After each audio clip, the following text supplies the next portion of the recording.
This page is the front cover of Dreamcast Magazine Volume 8 from 1999.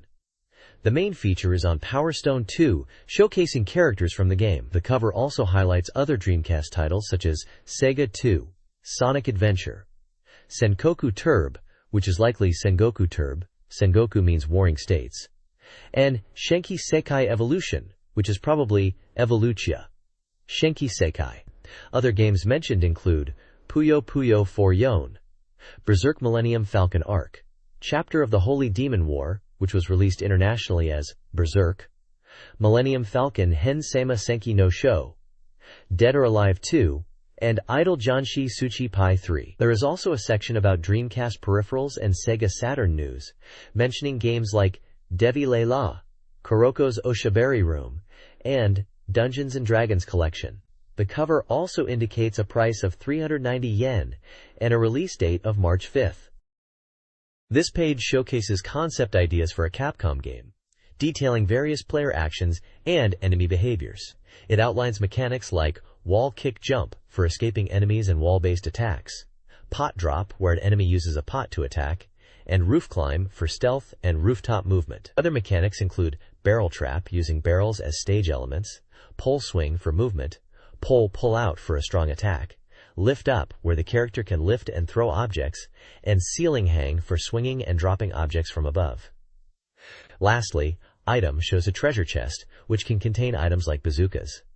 The focus is on diverse player actions and interactive stage elements for gameplay variety. This page is an advertisement for Power Stone on Dreamcast, a competitive action game set in a 3D arena where anything goes. The game emphasizes simple controls that allow players to perform a wide range of actions, like running up walls and pulling out pillars to use as weapons. Players fight using the environment and items around them, aiming to collect 3 Power Stones to transform and unleash superpowered attacks. The screenshots showcase the dynamic gameplay, highlighting actions like throwing opponents, picking up items, and utilizing objects like barrels and pillars. The ad announces the release date as February 25th, with a standard price of 5,800 yen. It also mentions the arcade version of Power Stone is already enjoying success, and that the Dreamcast version is playable with the visual memory unit. A website is also listed for players to find out more.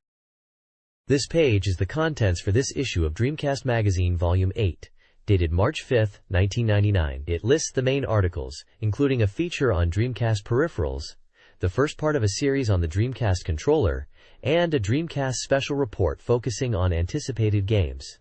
There's exciting news about popular anime titles coming to the Dreamcast. Game highlights mentioned include Power Stone, Shenmue, and D2. The Dreamcast Hot Information section covers new game details for Psychic Force 2012, Puyo Puyon, Poppin' Music, and Romance of the Three Kingdoms 6. The magazine also includes a Dreamcast Soft Complete Guide with strategy information for games like Sega Rally 2, Sengoku Turb Fan, Sonic Adventure, and Evolution, the World of Sacred Device. A special feature discusses the expanding possibilities of the Dreamcast, with a mention of Web TV for Dreamcast launching in March.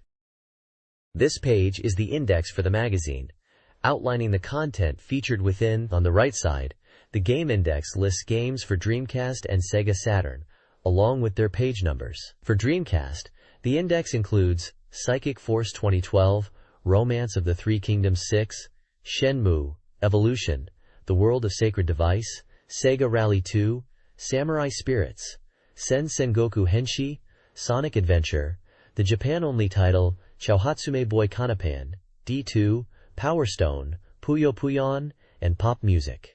The Sega Saturn section of the index lists Dungeons & Dragons Collection, Device Rain, Ryoko's Talking Room, Falcom Classics 2, Eternal Melody Ensemble 2, and Real Mahjong Adventure to the Sea Summer Waltz. On the left side, the contents include a feature called Foresight Naomi Cram School, a coming soon software section highlighting Device Rain, Ryoko's Talking Room, and Dungeons & Dragons R Collection. There are also sections for Sega Saturn Magazine Data Station, Sega Saturn Reader Race, Falcom Magazine Returns, Real Mahjong Adventure, Score Attack Contest Final Results and Winners Announcement, and Sega Saturn Software Reviews. This page details a Power Stone event being held at Joyopolis to celebrate the Dreamcast release of the game on February 25th. Bringing the next issue of Dreamcast Magazine to the event will get you a special postcard. The event, titled Challenge Power Stone, will run from February 27th to March 7th across 6 Joyopolis locations in Tokyo, Shinjuku, Yokohama, Fukuoka, Okayama, and Umeda, featuring game tournaments and free play.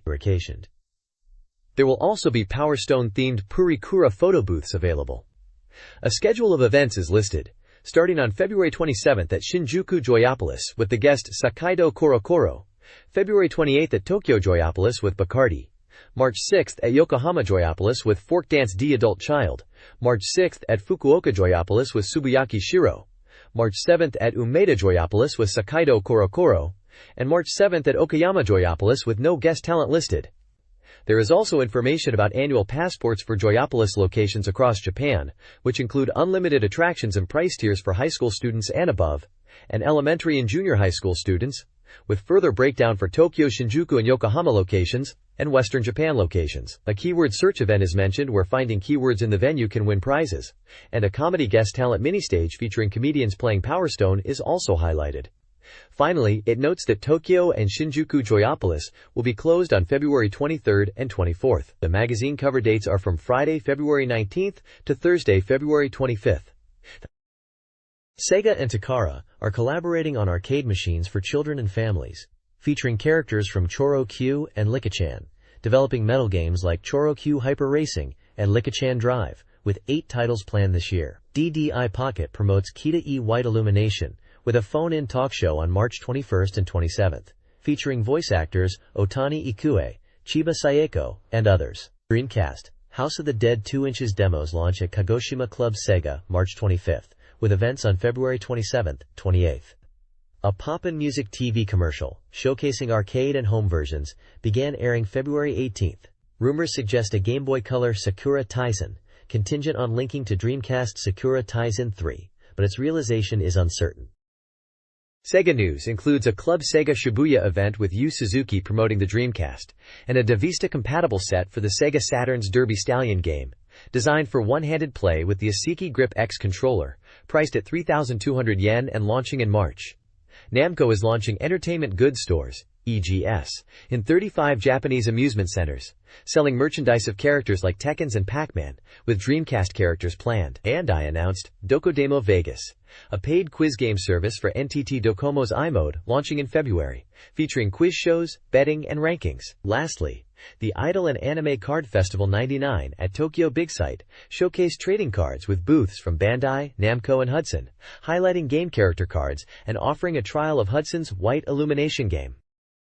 This page announces giveaways for Tokyo Game Show 99 Spring, March 20 to 21, with 50 pairs of tickets, and Japan Anime Event tickets for 10 people at Grand Ship Shizuoka, March 20th to April 4th, celebrating anime history. New releases include Hiroshi Fujioka's book, Masked Rider True Confessions, 1,500 yen, released February 11th, and the singer's 4th single, Happiness Image, 1,020 yen.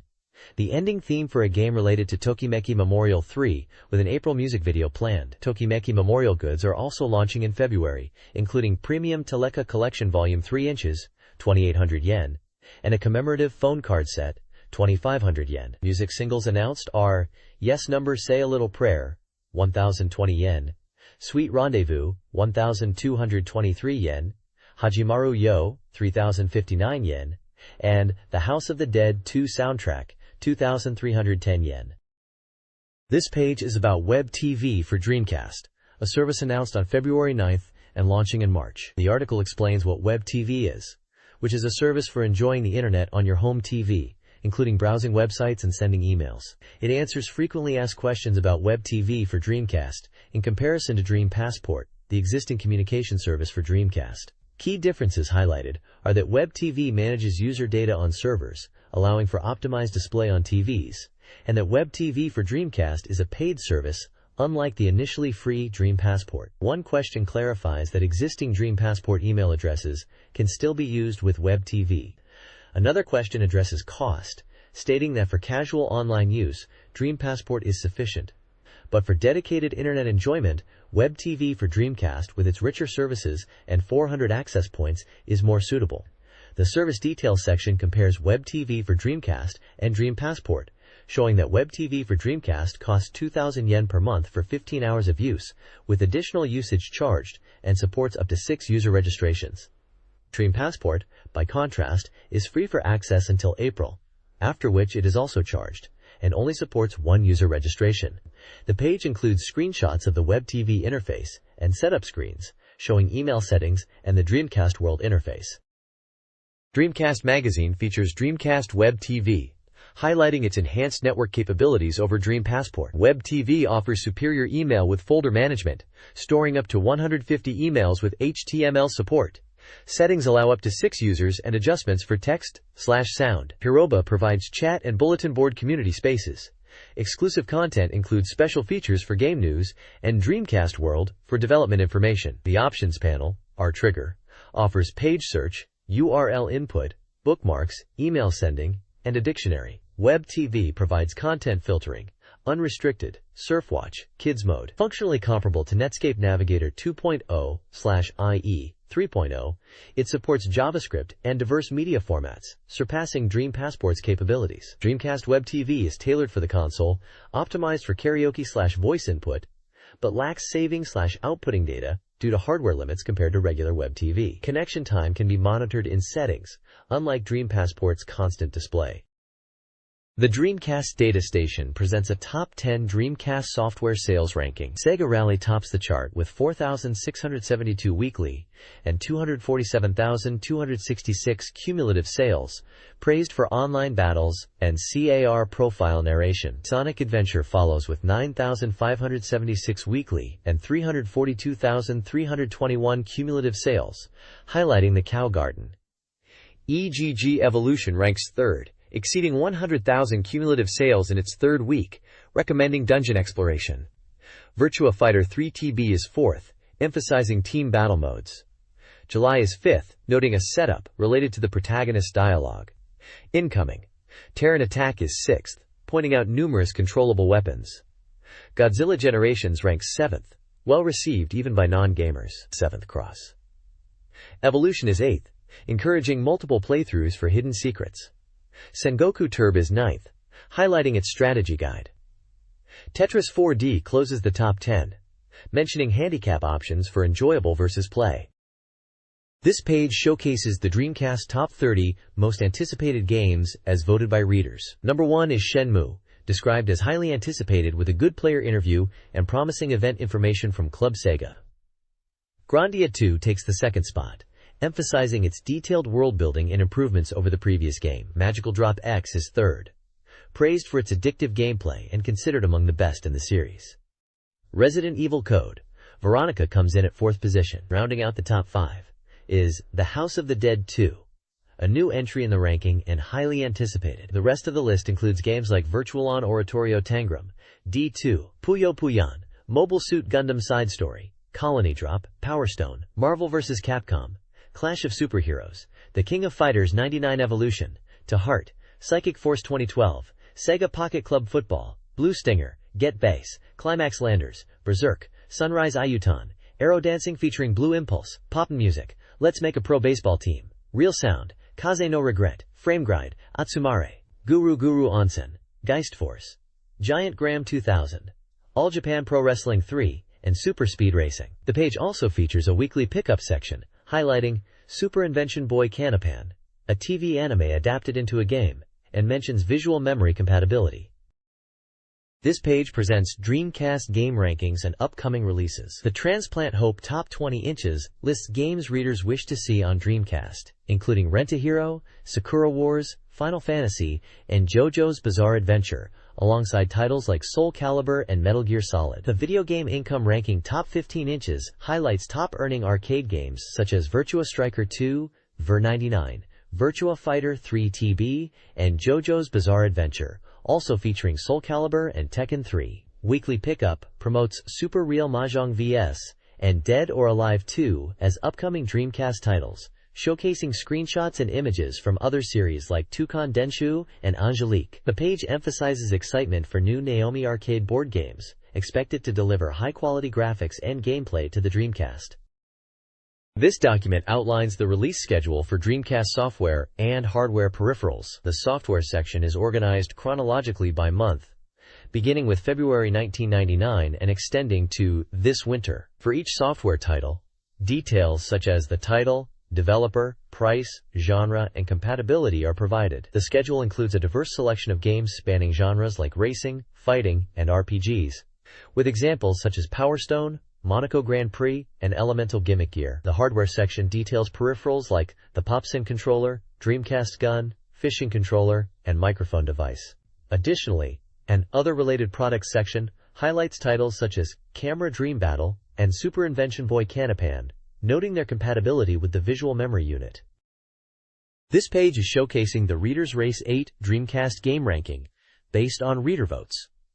At number 1 is Sega Rally 2, which is holding on to its top spot. Reviews highlight the game's core appeal, even with some graphical compromises. It's praised for its course design, car variety, and overall polish as a top-tier racing game, though polygon count might be a slight issue. The review also mentions online play and encourages Sega to release a version without graphical compromises if possible. Following Sega Rally 2 in the rankings are Sonic Adventure, Evolution, World of Sacred Device, Virtua Fighter 3TB, Sengoku Turb, Pen Pen Tri-Isolon, Seventh Cross, Evolution, Godzilla Generations, Incoming, July, and Tetris 4D. The page also features a section on a Dreamcast racing controller accessory, showing a steering wheel peripheral. Finally, it gives a sneak peek at upcoming anticipated games, listing Power Stone and Pop-In Music as titles to look out for. This page highlights Dreamcast game reviews and peripheral rankings. Shenmue Chapter 1, Yokosuka, is reviewed, praised for its RPG elements, story, and graphics, but with slight concerns about the scenario length and event quantity. Sonic Adventure is also reviewed favorably, emphasizing its graphics and characters while noting camera angle problems. A ranking of Dreamcast peripherals is presented, listing the arcade stick, Dreamcast controller, visual memory, Dreamcast keyboard, and Dream Passport at the top. Reader comments are included, discussing experiences with Sonic Adventure and Seaman. A reader survey contest is announced, inviting participants to predict the ranking of Puyo Puyon, with prizes like arcade sticks and visual memory units. The page also announces winners from a previous contest who received arcade sticks and visual memory as prizes. This page reviews Dreamcast games released between February 19th and 25th, focusing on Power Stone and PopSyn Music. Power Stone, an action game from Capcom, 5,800 yen, received an 8.010, praised for its simple controls, high action freedom, arcade feel, and VM game features. Pop-In Music, a music simulation from Konami, 4,800 yen, scored 9.010, lauded for its fun, simple rhythm gameplay and multiplayer enjoyment. Both games are for all ages and support multiple players. The page also introduces reviewers categorized as female users, responsible writers, and guest writers, with brief comment summaries highlighting the exhilarating action of Power Stone and the captivating rhythm of Pop-In Music. Chao Hatsume Boy Canipan is a Dreamcast RPG based on the TV anime, marking a close link between the two mediums. A visual memory game, releasing in April for 2,980 yen, will accompany the Dreamcast title in June, with both games linked. Players will experience the anime's story in game format, raising the character Kid and engaging in battles. Inspired by the anime, the VM game reflects Kid's growth and influences the Dreamcast version, hinting at various transformations. The anime characters include Inventor Canipan, Robot Kid, Milk, and Angelica. Famous game developers are involved, promising a high-quality title. Screenshots preview both visual memory gameplay, including pixel art and number counters, and Dreamcast in-game scenes like a soccer game. This page is a preview for the Dreamcast game Power Stone, highlighting it as a character battle royale action game. It's described as already running in arcades and coming to Dreamcast 6 days later. The article is a special report with 100% completion rating, suggesting it's an in-depth look. The page details the game's basic controls: punch, P, kick, K, and jump, J. It explains the attack methods using these buttons, showing screenshots of characters in gameplay. The P button throws held items, K button attacks, and P plus K allows grabbing or holding items. It also touches upon escape as a defense mechanic, stating there is no traditional guard in this game. Players can evade attacks by moving or jumping at the right moment. A combo example is shown using P and K inputs in sequence.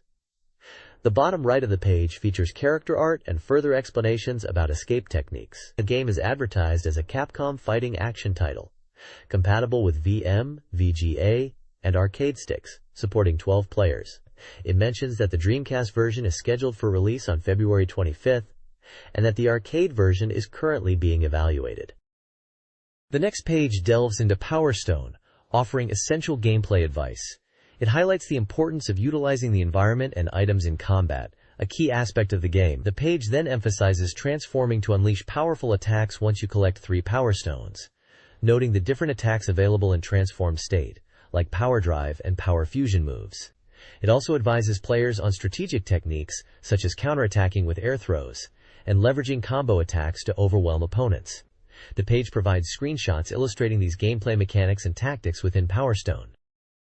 This page features a strategy guide for the character Fokker in the fighting game Fighters Megamix. It highlights Fokker as a standard character without exceptional strengths or weaknesses, recommending a fighting style that utilizes combinations and aiming for a decisive blow. The page details Fokker's battle tendencies, emphasizing positional awareness, countering jumping opponents with throws, and using JP+K attacks. It suggests a basic strategy of keeping distance and exploiting openings. Recommended combos and special moves like Power Drive and Power Fusion, Power Missile, Power Hurricane, Power Quick Explosion, and Power Rocket are described with button inputs and usage tips. The guide also provides advice on how to counter Fokker when playing against him, suggesting evasion tactics and utilizing items strategically. Mini techniques about item usage and anticipating opponent movements round out the character guide. The stage featured in the screenshots is the London stage, described as relatively open, with climbable elements and obstacles like tables and chairs.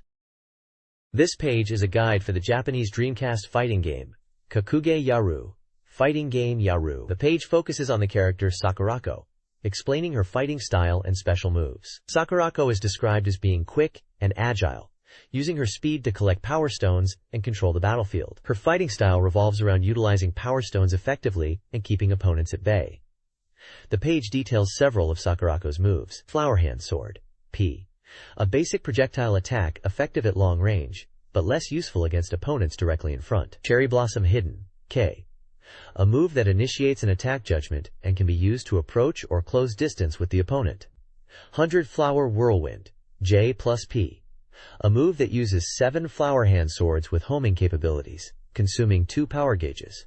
Cherry Blossom Dance, J+K.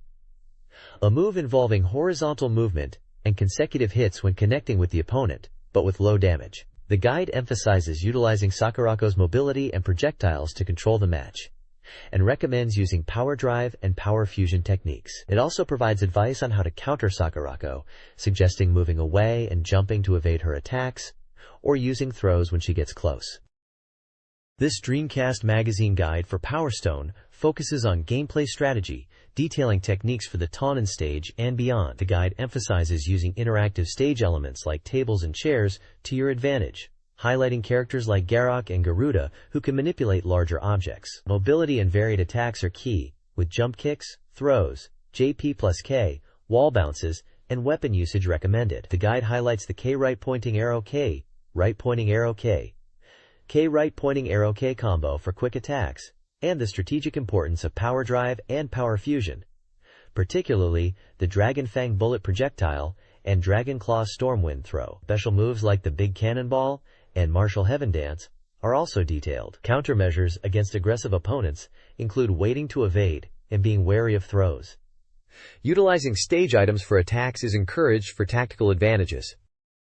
This page is focused on the Dreamcast game Power Stone, originally known in Japan as Dune Volta.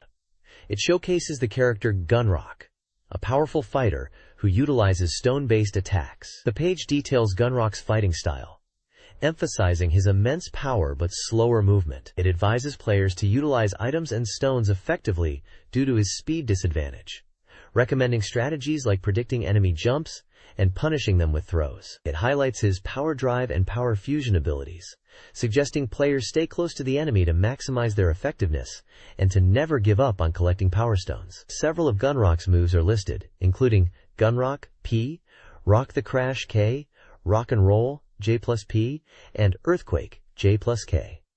The page also provides a recommended combo: P right pointing arrow, K right pointing arrow, P right pointing arrow, P right pointing arrow, P. For opponents facing Gunrock, the guide suggests predicting his attacks, noting his transformations leave him open to attack. It advises dodging his powerful but slow attacks by jumping and using air throws for counterattacks, highlighting Gunrock's vulnerability while transformed, and suggesting close-range combat is key to defeating him.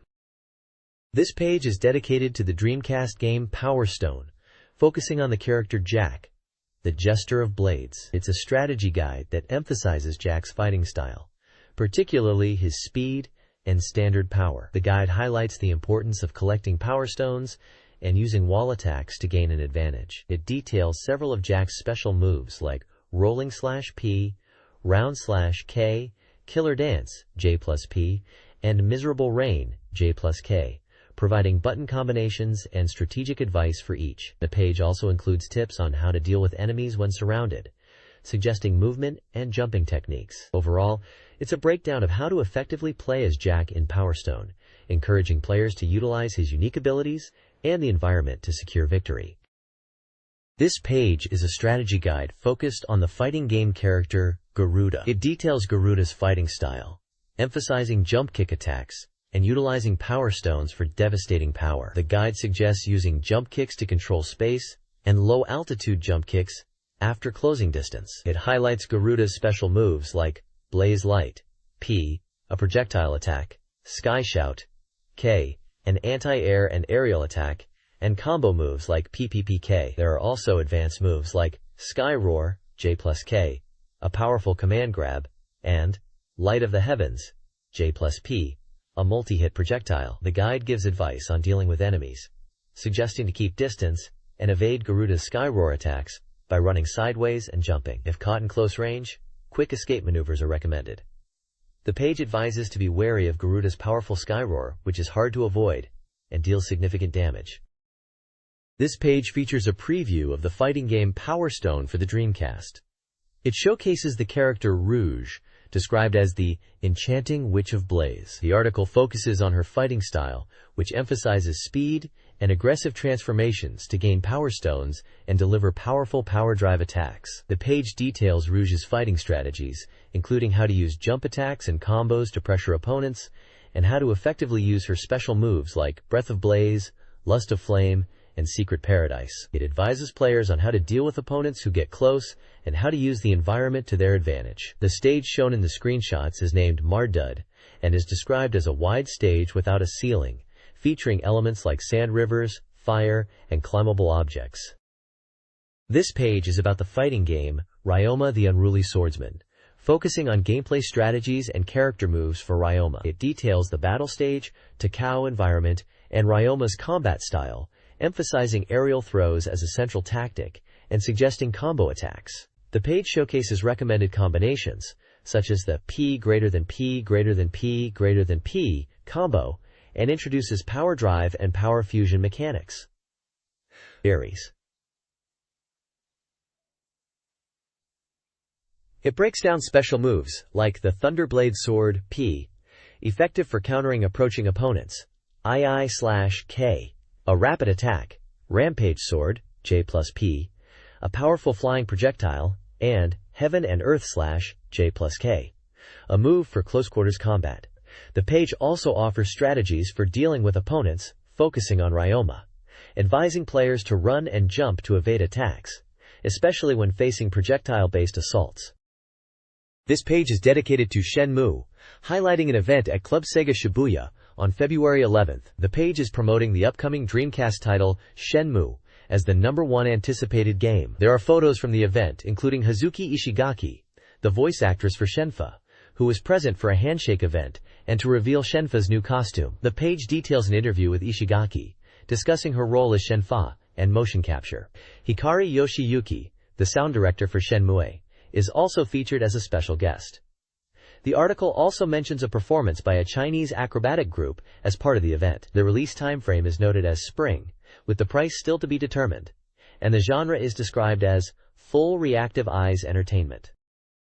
This page showcases the latest scoop on Shenmue, highlighting new character information and event details. We see introductions to new characters, including Chen Gujiang, described as cool but possessing a passionate heart, a nun working at a monastery in Kowloon, and a cheerful girl named Jian Yueming, who lives near Hongshu Ying's house. The page reports on an event held on February 11th at Club Sega Shibuya, featuring Ishigaki Tsuki as a guest, where the Shenmue Orchestra version CD was announced. It also details the upcoming release of the Shenmue Orchestra version CD, and a single titled Shenfa, Shenmue, Eito Kiyohana Koei, both set to release on April 1st. There's also a small interview section with Ishigaki Tsuki discussing the Atsumete Shenmue visual memory software and her thoughts on the game and characters.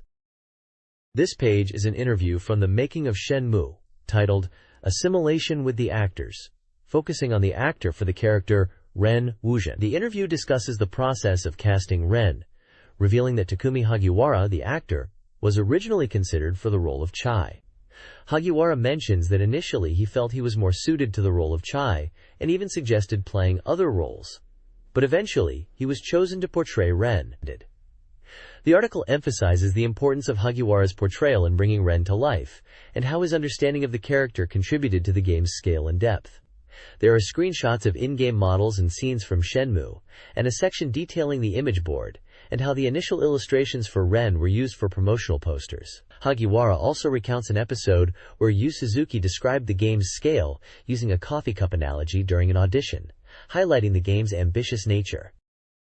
Dreamcast Magazine interviewed Takumi Akihara, the actor for Ren Wulin in Shenmue. Akihara detailed his naturalistic acting style, emphasizing expressing his own personality as Ren, as instructed by Yu Suzuki. He likened his year-long Shenmue work to a corporate job, highlighting motion capture's unique nature and the challenge of maintaining freshness in his performance, particularly in demanding action sequences. The page included Akihara's profile with personal details like birth date, measurements, hobbies, and a list of his acting roles in stage, film, and TV. Screenshots showcased Shenmue characters such as Chang, Corinne, and Tom.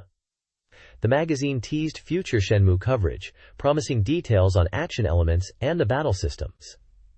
Readers were offered a chance to win autographed items, including signatures from Akihara and other Shenmue cast members.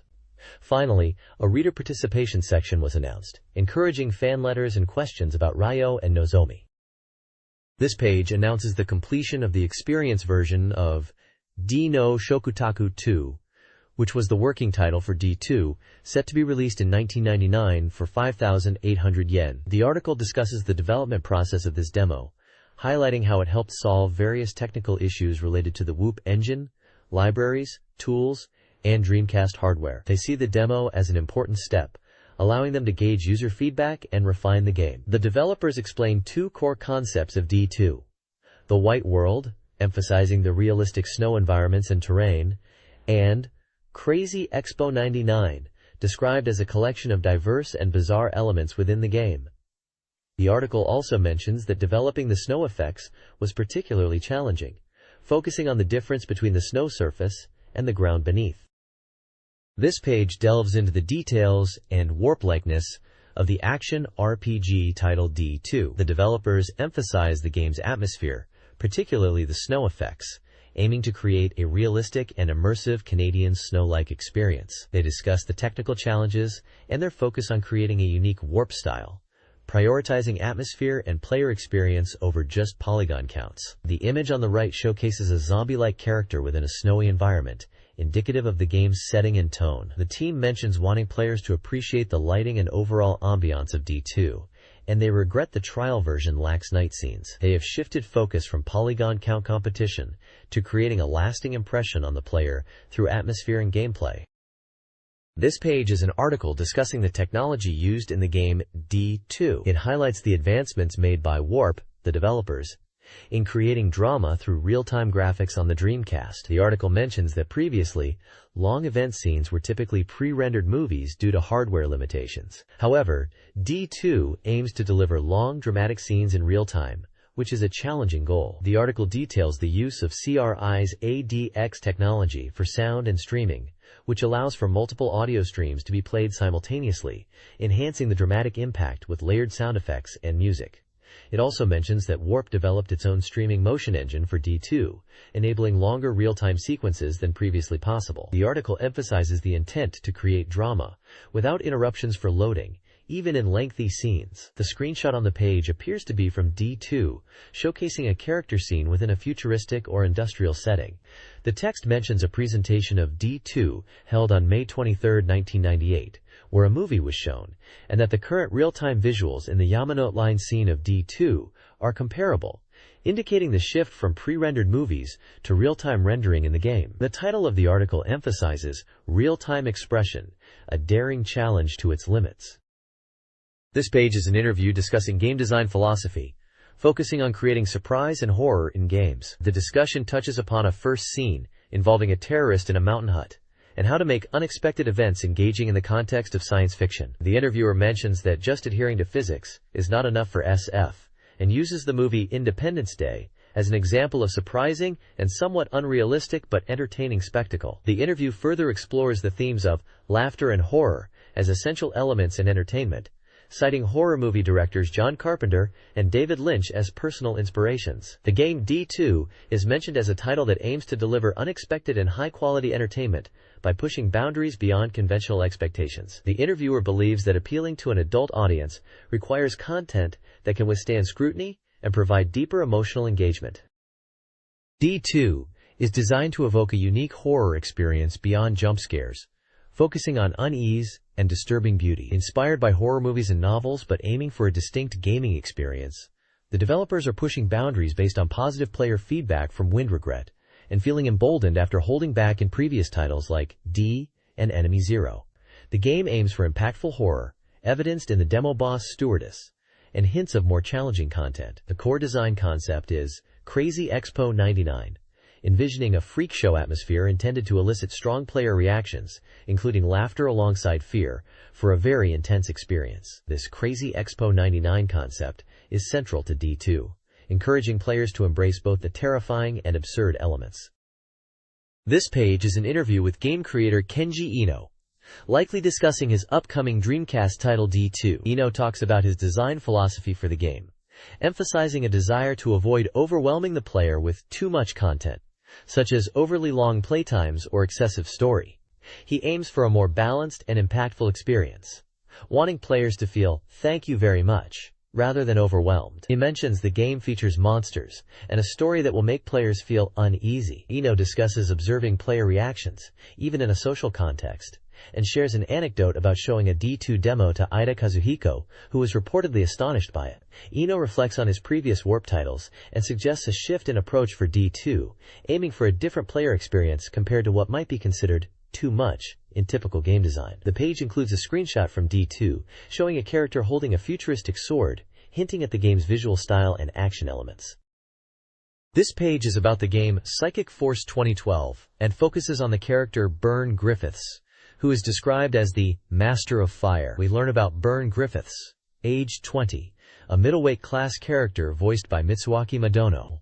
His background is described as a person who swore revenge on a close friend and distorted ideals, aiming to stop the rampaging violence. He is depicted in various screenshots showcasing moves such as Burst End, Triangle Heat, and God Phoenix. The move, Burst End, is described as summoning a giant hand of flames to grab and blow away opponents at close range, and is a new technique for 2012.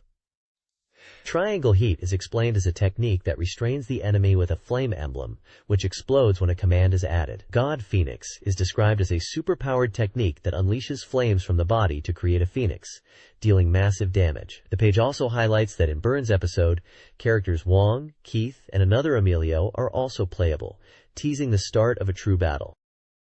This page focuses on Psychic Force 2012.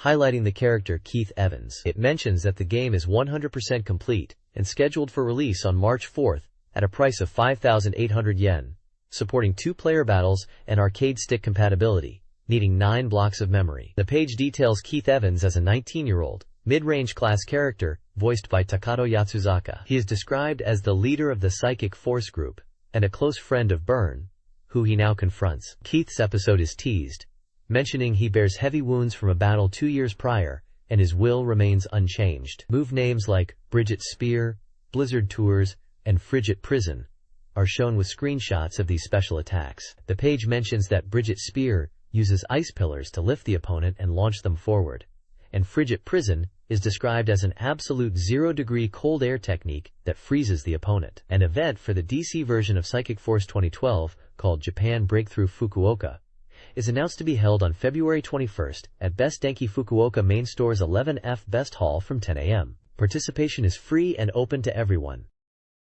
This page is a game preview for the Dreamcast title Time Bokan 2000, Kaitu Twinbee, a Japanese exclusive title. The page introduces the character Richard Wong, a 36-year-old middleweight class fighter, voiced by Masaya Onosaka. He is described as a military cyber-psychic and master of time. The page highlights Richard Wong's special moves, like Judgment of Fate and Punishment Baptism plus Sword Edition, showcasing in-game screenshots of these attacks. It mentions that his special move, Punishment Baptism, uses 50% PSY gauge and summons a giant golden sword and releases 12 swords with additional input. The article also reveals secret characters and stages, including the ability to use Emilio in all modes after removing his special colors, and mentions 4 additional stages that can be selected when hidden characters appear: Byrne, Midnight, Wong's Mansion, Keith, Noah Base Corridor Section, and Emilio, LED Mental World, Noah Base Central Section. The player select screen is also shown, featuring characters like Wong, Keith, and Emilio, among others. This page highlights the Dreamcast game Golden Wing Emilio and Deep Layer Consciousness, Another Emilio. It details 2 special versions of the character Emilio. Golden Wing Emilio features different poses and voice lines, especially when facing Deep Layer Consciousness Emilio, with the quote, "Will you run away again?" Deep Layer Consciousness Another Emilio is described as appearing in the story mode's final episode and becoming selectable in arcade mode after certain conditions are met in story mode episode 7 and beyond in arcade. Although performance is the same as regular Emilio, victory poses, special move animations, and voice lines are altered, along with unique background music. The page also mentions an opening change, which occurs when Byrne and Keith become playable, switching the opening from Might vs Emilio to Byrne vs Keith. The background music is a rearranged version of previous music, and the Might and Company version of the opening is still available. Finally, there's a Psychicer's News 2012 CM Quick Report section, announcing a commercial filming at Tokyo Heliport, featuring veteran reporter Tukairan Raiko, who is reporting on the Psychicer CM. The commercial is for Ju Y, and in the CG portion, Tukairan reporter will appear as Patty and Mikabyte. The next issue promises to showcase the completed CM. This page is a feature article for the upcoming Dreamcast game, Puyo Puyon, also known as Puyo Puyo 4. It's touted as a big feature just before release. The game is highlighted as a competitive action puzzle game from Sega, set to release on March 4th for 5,800 yen. It supports 1 to 4 players and is compatible with the Puru Puru Pack and VM. The article mentions the game's story mode, emphasizing that it's not just about chaining, but also utilizing special skills, and that helper characters can significantly ease gameplay depending on the stage. It teases new unannounced modes that will defy Puyo Puyo conventions, calling the game as a whole Puyo Puyo Circus. The screenshots show in-game action, and the page is filled with illustrations of Puyo Puyo characters.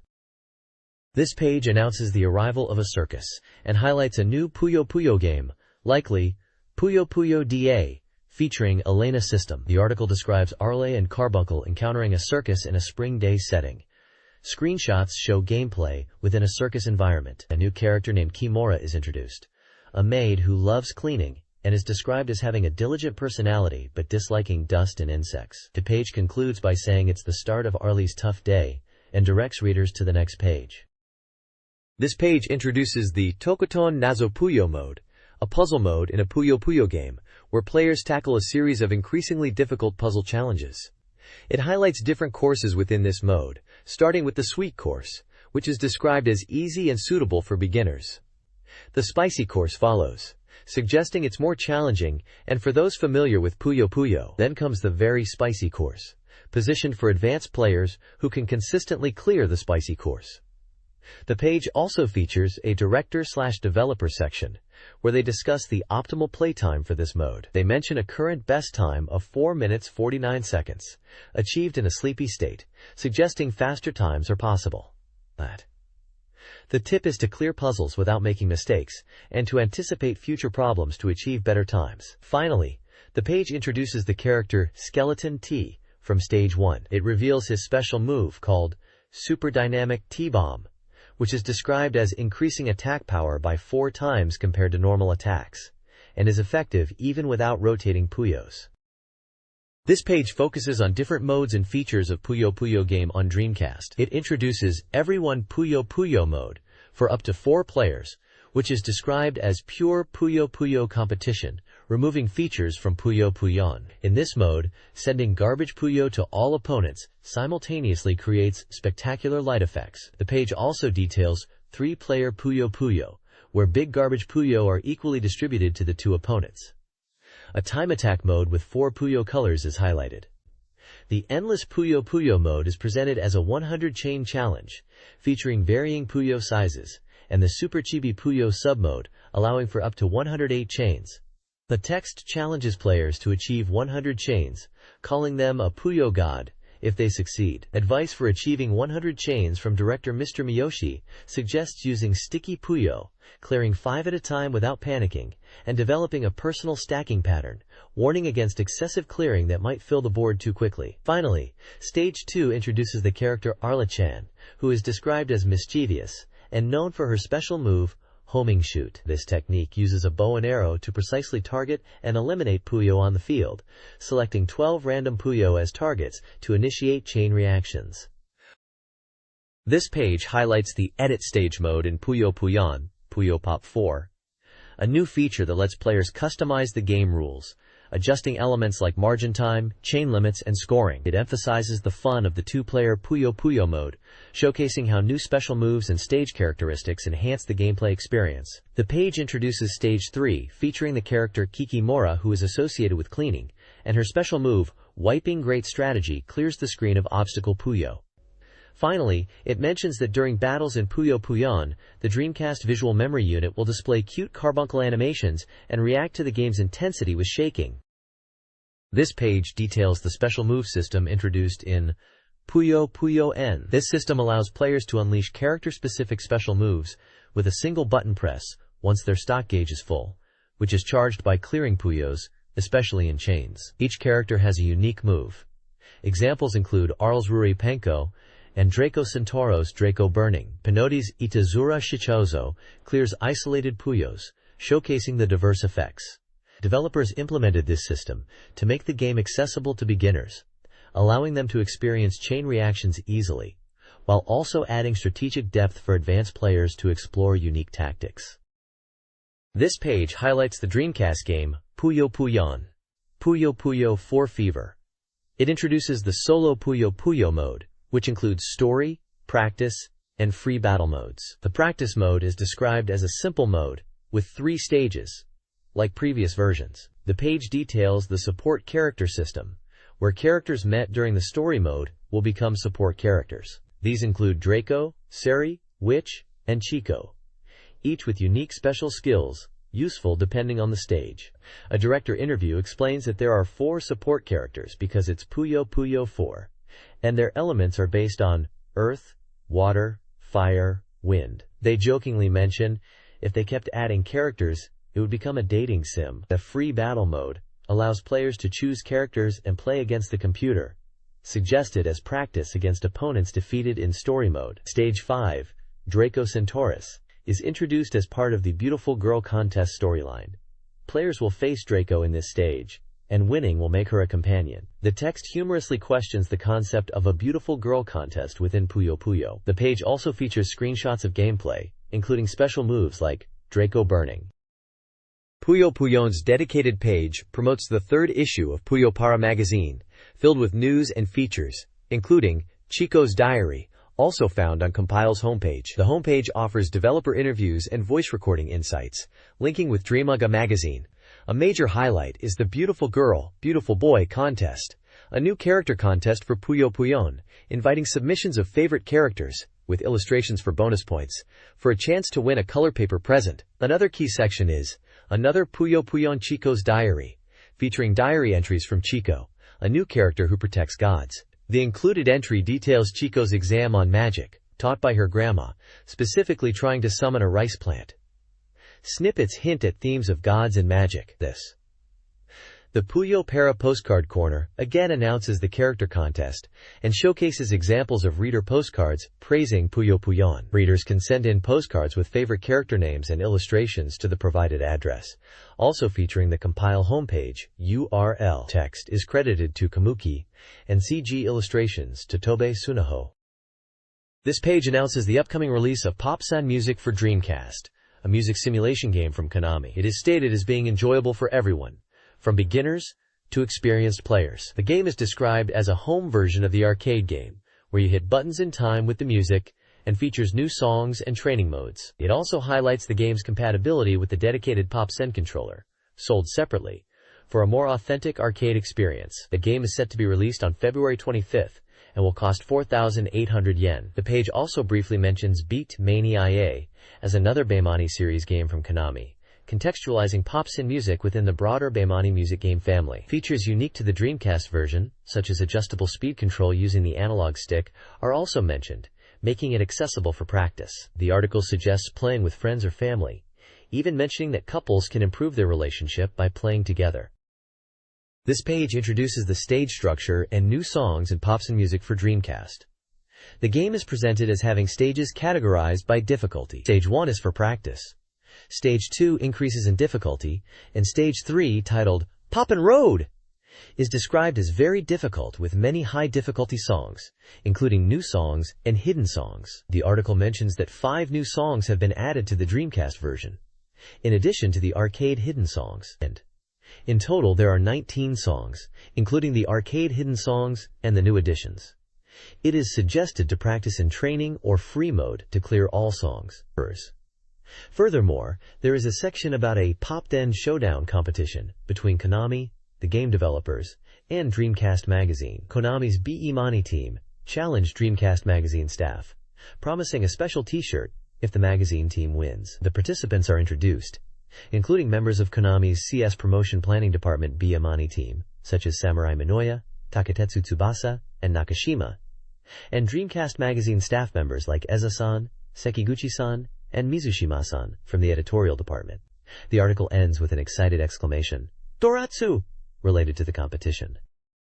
This page is about how to play Pop-In music on the Dreamcast, using both the official Pop-In music controller and the standard Dreamcast controller. It emphasizes that while the Pop-In music controller is ideal for an arcade-like experience, the standard controller can also be used effectively. The page includes a diagram showing how the standard controller buttons can be mapped to the 9 buttons of the Pop-In music arcade layout. It suggests using the L, R, and Y buttons, along with the face buttons and directional pad. The article highlights that using the standard controller offers a different, perhaps easier, way to play, particularly for beginners, due to the button layout and vibration feedback. It mentions a competition between the Konami team and Dreamaga team in Pop-In music. The Dreamaga team won with a score of 112 to 109. The article also shows images of people playing the game, and mentions that t-shirts are being given away as prizes. It seems like a fun and competitive event, centered around Pop-In music. The text also mentions that the game release date is approaching, scheduled for April 3rd following its announcement with the phrase, Puru Puru Boku, vibration box. This page introduces the Pop-In controller for Dreamcast, advising players to learn its button layout and use specific hand positioning for optimal play. It details various play styles: TK style, dancing shoulder keyboard; DDR style, foot-based, rhythmic but fragile; and dating style, intimate 2-player, potentially romantic or disastrous. Cooperative play is also suggested. The controller is promoted for multiplayer, ideal for chaotic parties of up to 9 players. The page highlights a super serious event featuring teams like Pressure Attack Team, Konami Team, and winning Dream Magazine with close game scores and revenge battles. Bamani rare t-shirts were given away. A Popta music release event on February 25th is advertised, and the page ends with an encouragement to enjoy playing together. This page is a preview for Koei's latest game in their flagship Sangokushi series, which is Romance of the Three Kingdoms 6 on Dreamcast. It highlights the return of heroes in a story focused on conquering mainland China. The game is set in the 2nd and 3rd centuries in China, where players aim to unify the continent. The preview emphasizes the overwhelming processing speed of the Dreamcast version and new features such as new military commander registration. Screenshots show in-game menus and gameplay scenes. Character portraits for key figures like Liu Bei, Sun Quan, and Cao Cao are displayed, each with a brief description of their historical and in-game context.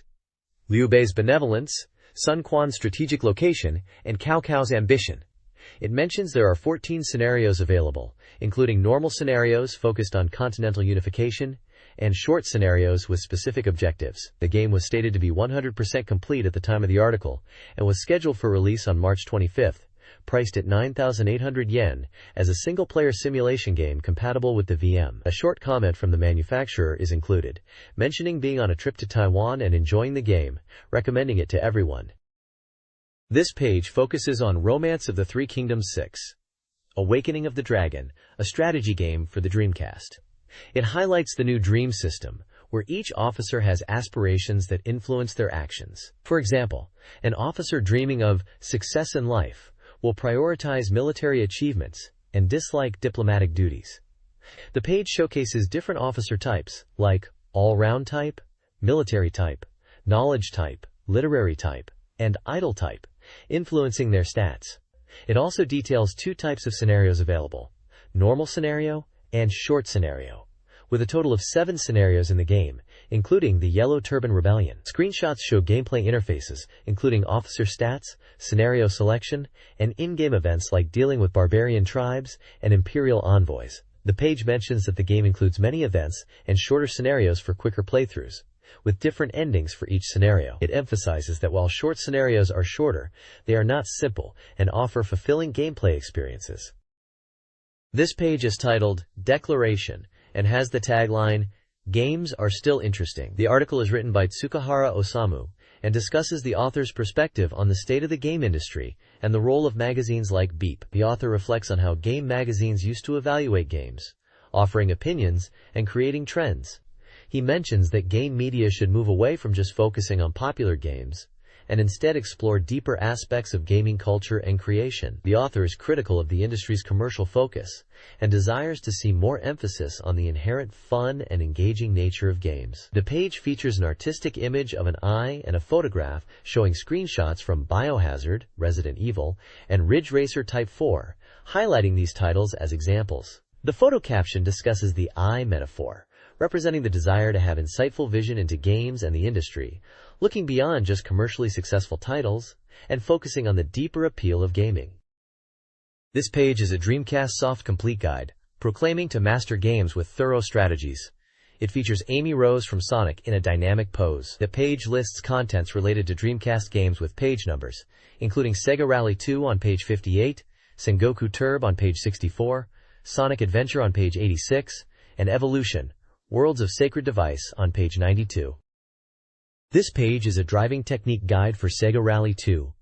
It introduces 2 chapters, Driving Without Relying on Vision, and Delicious Use of Gravel. The first chapter explains that in Sega Rally 2, relying only on your forward vision can lead to delayed steering, and it emphasizes anticipating corners to improve driving. The second chapter focuses on utilizing gravel to initiate drifts effectively in Sega Rally 2, showing how to use gravel on both the inside and outside of corners to induce tailslides and maintain speed. The page uses diagrams to illustrate good and bad driving approaches and includes gameplay screenshots highlighting the techniques in action, along with in-game replay features and speed indicators.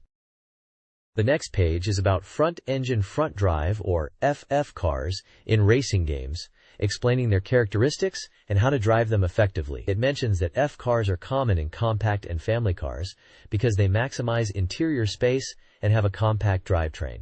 However, they can suffer in terms of sporty performance compared to other drive types due to weight distribution and front-wheel drive limitations. The page discusses understeer, a common issue with FF cars, where the car tends to push wide in corners. It introduces a technique called tuck-in to mitigate understeer. This technique involves briefly releasing the accelerator during cornering to shift weight to the front and improve front tire grip, allowing for sharper turning. The page uses a diagram to illustrate the tuck-in process step by step, from approaching the corner to exiting with reduced understeer. It also highlights that this technique is effective for FF cars, particularly in games like Sega Rally 2, and lists the Peugeot 306 Maxi, Peugeot 106 Maxi, and Renault Maxi Megane as examples of FF cars featured in Sega Rally 2. Finally, a glossary of racing terms is included, defining terms such as out-and-out, understeer, oversteer, gravel, tarmac, grip, low-mu roads, tailslide, traction, drift angle, partial throttle, front, rear, corner, tuck-in, and braking. This page is a strategy guide for the racing game Sega Rally 2. It provides tips for 4 different stages: Muddy SS1, Snowy SS2, Isle SS2, and Desert SS3. For Muddy SS1, the advice is that the difficulty isn't high, but it's slippery due to rain and mud, suggesting soft/wet gravel tires and focusing on inside lines, especially at point A, while being careful not to hit the wall at point B. Snowy SS2, as expected, is a snow and ice stage recommending snow tires. The guide highlights the importance of straight-line driving at point A and caution at the final corner, point B, to avoid wall crashes, suggesting early braking to manage understeer. Isle SS2 is a night stage with poor visibility, recommending dry/damp tires and emphasizing course knowledge. It advises caution at point A due to visibility and at point B on the tarmac section, warning about understeer and jumps, and recommending early braking. Finally, Desert SS3, a gravel stage with good visibility, recommends compacted gravel or dry/damp wet tires. The guide notes the wide course and difficult corner shapes, suggesting inside lines for scorners at point A. For the hairpin at point B, it advises reducing speed and avoiding wall contact, aiming for a first-place finish.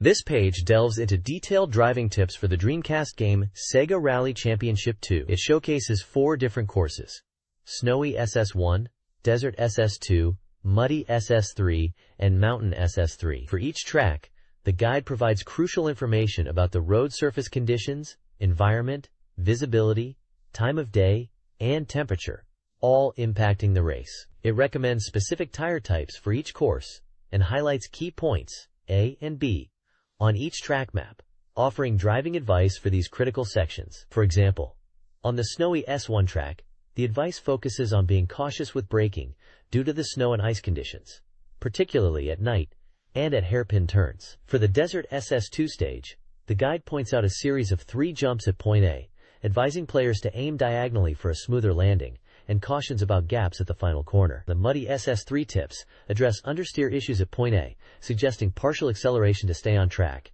and advises careful, early braking for the hairpin at point B. Lastly, for Mountain SS3, the guide stresses the importance of early braking at point A to avoid going off course at a straight corner, and highlights the need for precise timing and no delayed actions at the full throttle corner, point B. Each course section also includes a target completion time for skilled players and replay screenshots to illustrate the driving advice.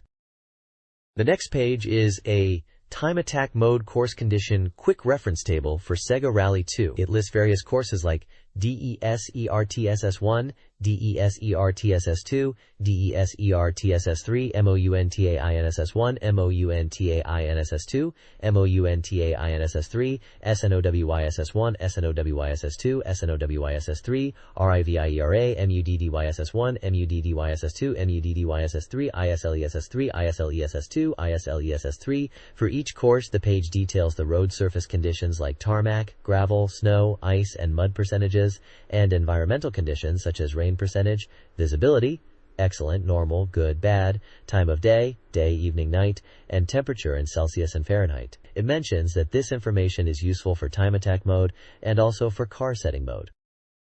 The next page is a special interview with Toru Furuya, who is the narrator for the car profile mode in Sega Rally 2. The interview focuses on his role and his passion for cars and the Sega Rally series. Furuya mentions he was already a fan of the original Sega Rally on the Saturn and was excited about the Dreamcast sequel. He describes the car profile mode as a way to introduce the cars in the game, with historical context and racing scenes, similar to a car graphic TV show, all narrated by him. The page also features screenshots from the car profile mode, showing the car selection screen and a profile page for the Lancia Stratos HF. This page is a strategy guide for the Dreamcast game Sengoku Turbo, which was released only in Japan. The guide provides tips for both the front side and back side of the game. For the front side, the strategy is to collect projectile weapons like shurikens and defeat enemies called Yuseitai Nyan. To strengthen your forces, shurikens appear from stage 0, and Yuseitai Nyan appear from stage 1. For the backside, it advises collecting Nyan coins and using the weapon manufacturing device in stage 64 to obtain powerful weapons. It also mentions using cannon and laser gun combinations for powerful attacks. The page lists important items obtainable in the front side stages such as juice, garappa, fuwa ramen, Yuseitai Nyan, Black Yusei, Tokubetsu Yusei, Shuriken, and Cracker, and their corresponding stages. It also details recovery items useful in the backside stages like juice, garappa, fuwa ramen, Yuseitai Nyan, Black Yusei, Tokubetsu Yusei, and Cracker, and the stages they can be found. Finally, there is a character and stage appearance table listing characters like Neko Shogun, Giruzomina, Sonora Fuesu, Burowu, Namacream Tulip, Morina, Sudotain, Kiamero Ran, Marusezurino, Neko Banpei, Alice B, Bonbo, Hitsuji Hakase and Afuchan, Nanori Hakase, Tokubetsu Kuma, Nietzsche, Derrida, Batora, Hitsuji Banpei, Gatrudo, Tokubetsu Yusei, Event, Bunin, Doppa, Didagudagu Price Kyudai, Shitai, and the stages they appear in on both the front and back sides of the game. This page introduces the final quests for the Dreamcast game Sengoku Turbo. There are 3 quests highlighted. The first is Gelsomina, triggered by speaking to Gelsomina for the first time in episode 14 and ending at the conclusion of episode 14, involving the cat general's whims and the cat princes, particularly Gelsomina. The second quest, Lion Goods, begins and ends in episode 15, focusing on items named Panta and Tsuchineko, questioning if these are living creatures. The final quest is Grand Tower, also starting and ending in episode 15, described as the final quest that leads to the ending, and marked by a 7th cross poster at Grand Tower on stage 116. The page also discusses a challenging section called 99 Alien Parade on stage 106, warning of strong aliens. It recommends using capsule monster items for a battle of endurance, and specifically suggests using Dead Black Fairy and Last Unaju items for effectiveness. A screenshot shows a battle scene with player stats like life, strength, defense, agility, and luck, along with items such as juice, crackle, and black fairy in use. Finally, the page gives a hint for the Grand Tower, stating that you'll need the last key to enter and should avoid receiving the PP doll item, and if you have it, return it to Dr. Nanori. This page is a quest overview for a Dreamcast RPG titled Senju no Valkyria, Galleon Chronicles, known internationally as Valkyria Chronicles. The page highlights a list of quests available in the game, with their start and end conditions presented in a table format. 2 quests are detailed further with descriptions and screenshots. The Bonbo quest focuses on finding musicians for Bonbo's band, and mentions that the suitability of musicians depends on their personality and level. The Asu ni Kakaru Hashi quest is about a bridge appearing after speaking to Nama Cream Tulip and Professor Nanore, which is essential to progress in the game. The page emphasizes that conversations in quests can alter the game's progression, highlighting the importance of carefully considering choices within these quests. This page from Dreamcast Magazine features the Jino-chan Times Corner, dedicated to fan submissions for Turbo fans. One section titled This Week's Words discusses reader opinions on their favorite bands becoming mainstream and whether it's still enjoyable. The Shocking Heart's Ultimate Weapon section focuses on user-submitted game ideas and jokes, including phrases like Gizai Mini Seika and Hitoneko Converter. Another segment, AIM, Text Joke King, highlights user-submitted text jokes, again related to War Country Turbo. The page also showcases fan art submissions in a section called It's Art, featuring drawings of game characters. Finally, there's promotion for the Turbo fan book, mentioning it's planned for release around April, and includes content from this corner, encouraging readers to participate in contests and submit contributions. They also mention a new corner for good lines or scenes spotted in town, and ideas for turb goods. The submission address for Genotai is provided at the bottom. This page is an advertisement for the adventure simulation game Device Reign, which was released on both PlayStation and Sega Saturn. The game was already in stores as of February 25th and was priced at 5,800 yen. There was a campaign running until March 31st, where customers could send in a questionnaire to receive an original booklet. In addition to the game, there were various related products being advertised, including a strategy guidebook, a novel adaptation, a comic fanbook, a soundtrack CD titled Fantastic Character Series Device Reign, and a drama CD for Device Reign, with release dates in March and April. Finally, a radio drama called Childhood Friend / Ice Cold Game Dorama Night, related to Device Reign, was also announced to be broadcast in March on TBS and other stations. This page is the reader submission corner called Guru Powers. The page is a collection of reader contributions, jokes, and character spotlights. The opening illustration features the Uzuki sisters from Fukuoka, with a brain miso guru theme. There are humorous exchanges between a sister, brother, and cat character. One segment details the creation of a new pen name, Kinda Kid, from various name elements. Readers have sent in New Year greetings and observations about convenience stores. A dedicated section showcases reader-designed Chow characters in different styles, including a JoJo's Bizarre Adventure Chow design. Pen names like Pentagon, T-Backman, and Cubeman are suggested for a previous magazine contributor. Finally, character profiles are provided for the Uzuki sister, Uzuki brother, and Uzuki cat, outlining their personalities and hobbies. It's a page filled with reader interaction and lighthearted content rather than game-specific reviews or previews. This page is from the Ghoul Comics section of Dreamcast Magazine and features various reader submissions and columns.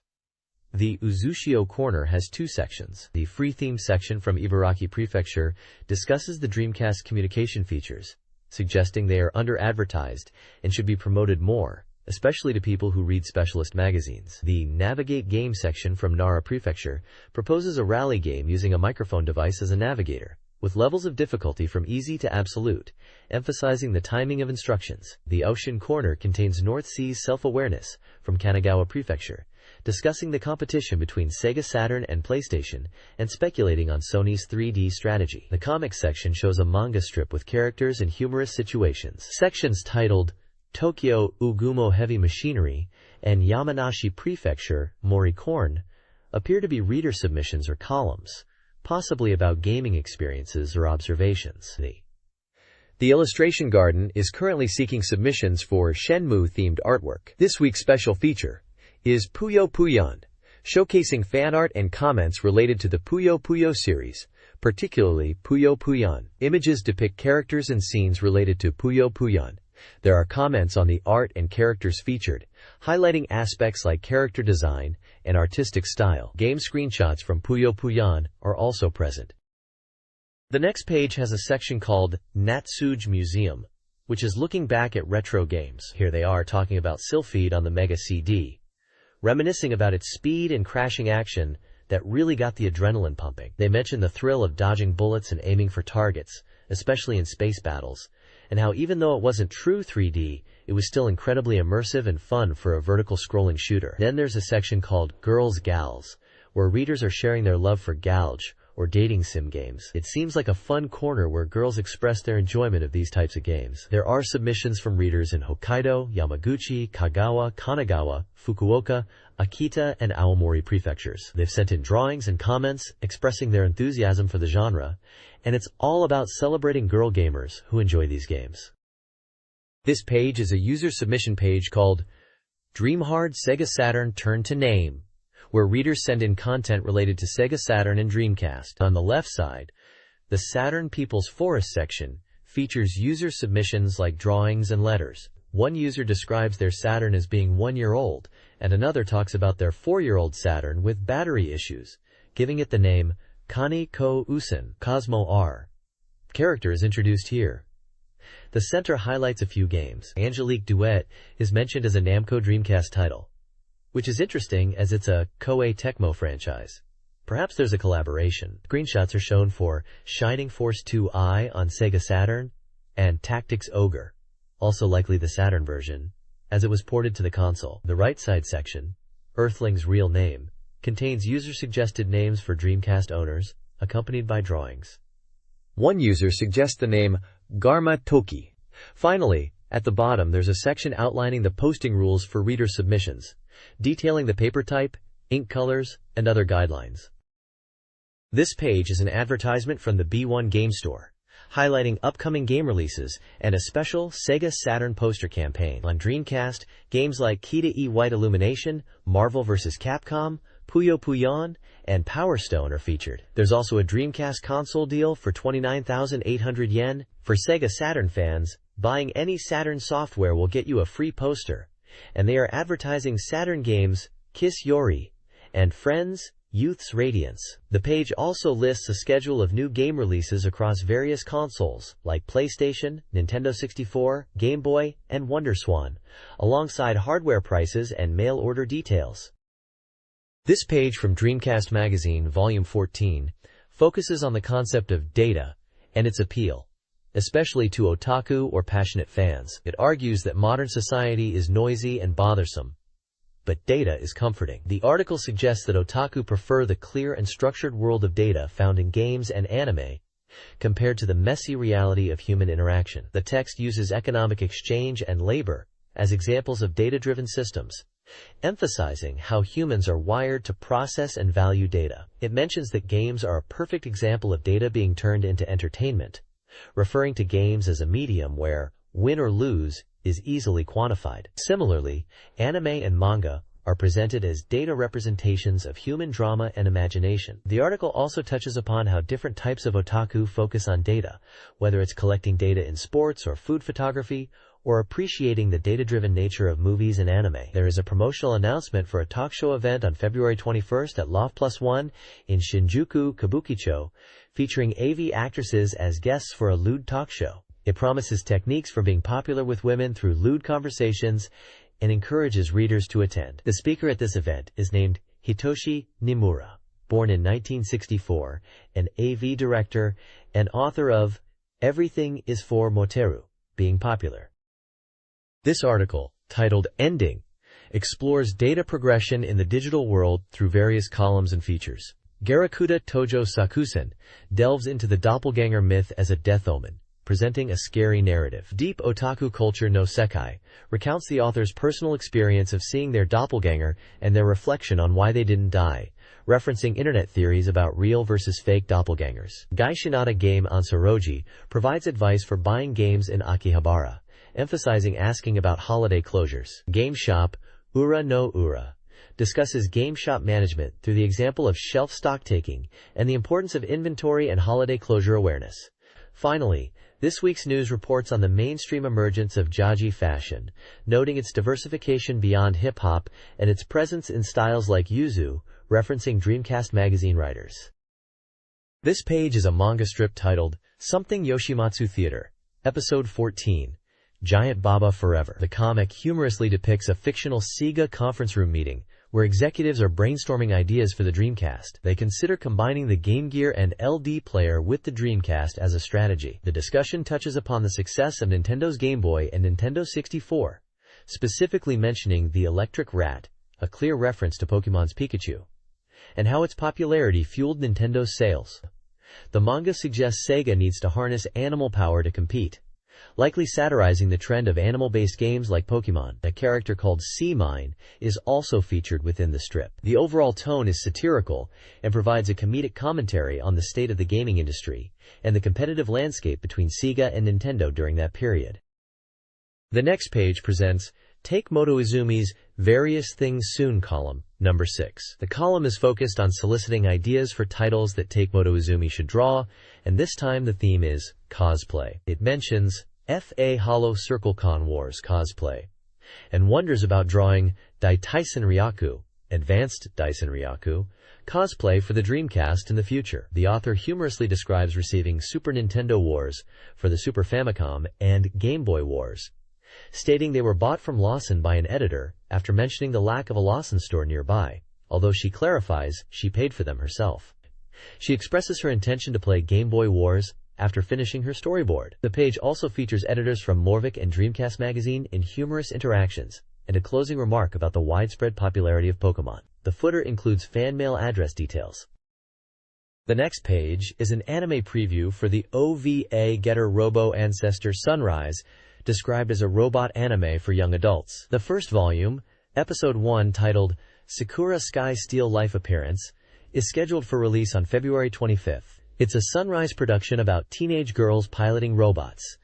The page introduces the four main characters, sisters, Ayame, Rengetsu, Sunmire, and Satsuki, detailing their roles in the story. The plot summary reveals Ayame, the eldest sister, encountering a giant robot and then leaving home with her twin and youngest sisters to live with their boat-dwelling uncle. The page also covers a voice slugger hero show held at the Wonder Festival in Tokyo Big Sight on February 7th, mentioning the voice actors and enthusiastic audience reception.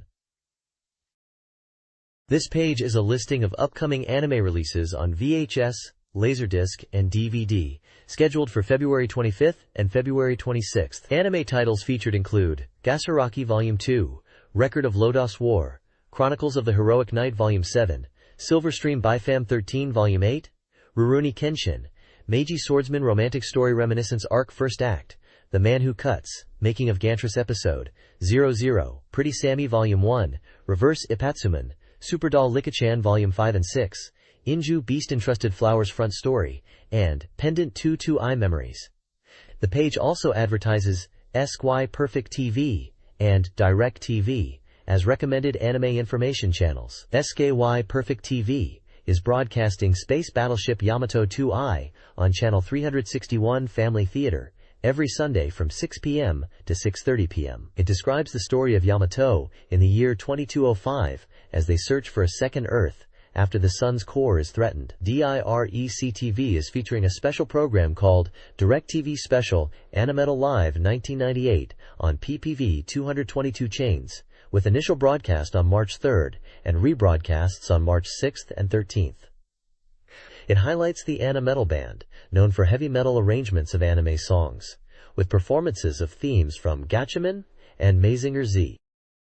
This page introduces a pixel art section called Users Cathedral in the magazine, focused on creations using only black and white dots within a 48 by 32 grid, reminiscent of the Dreamcast Visual Memory Unit screen. It's a call to readers to submit their pixel art, emphasizing that simple tools are needed to create mini-CG artwork. Instructions are provided on how to draw and submit pixel art, guided by a character named Dory, who is introduced as a one-level user. The page encourages readers to explore the artistic potential of limited black and white pixel art on the VMU screen for submissions to the magazine. This page showcases user-submitted pixel art related to Dreamcast and Sega games, with the title, Envoy is Coming to Town. One section highlights pixel art of Pac-Man and Namco, expressing excitement for Namco's involvement. Another section, Sega Empire's Roar, features Sonic the Hedgehog and the Sega logo, praising the Sonic art and Dreamcast logo. Level Dolly's Favorite displays an angel character associated with Dreamcast, mentioning the game's Super Robot Tyson Alpha, and comments on user submissions. The Way to the Great Sanctuary shows pixel art related to Culdicept, suggesting these could be like trading cards exchanged with friends. Finally, Chef of Paradise presents pixel art seemingly of characters from Detective Jinguji Saburo, discussing the use of black backgrounds for different atmospheres in pixel art.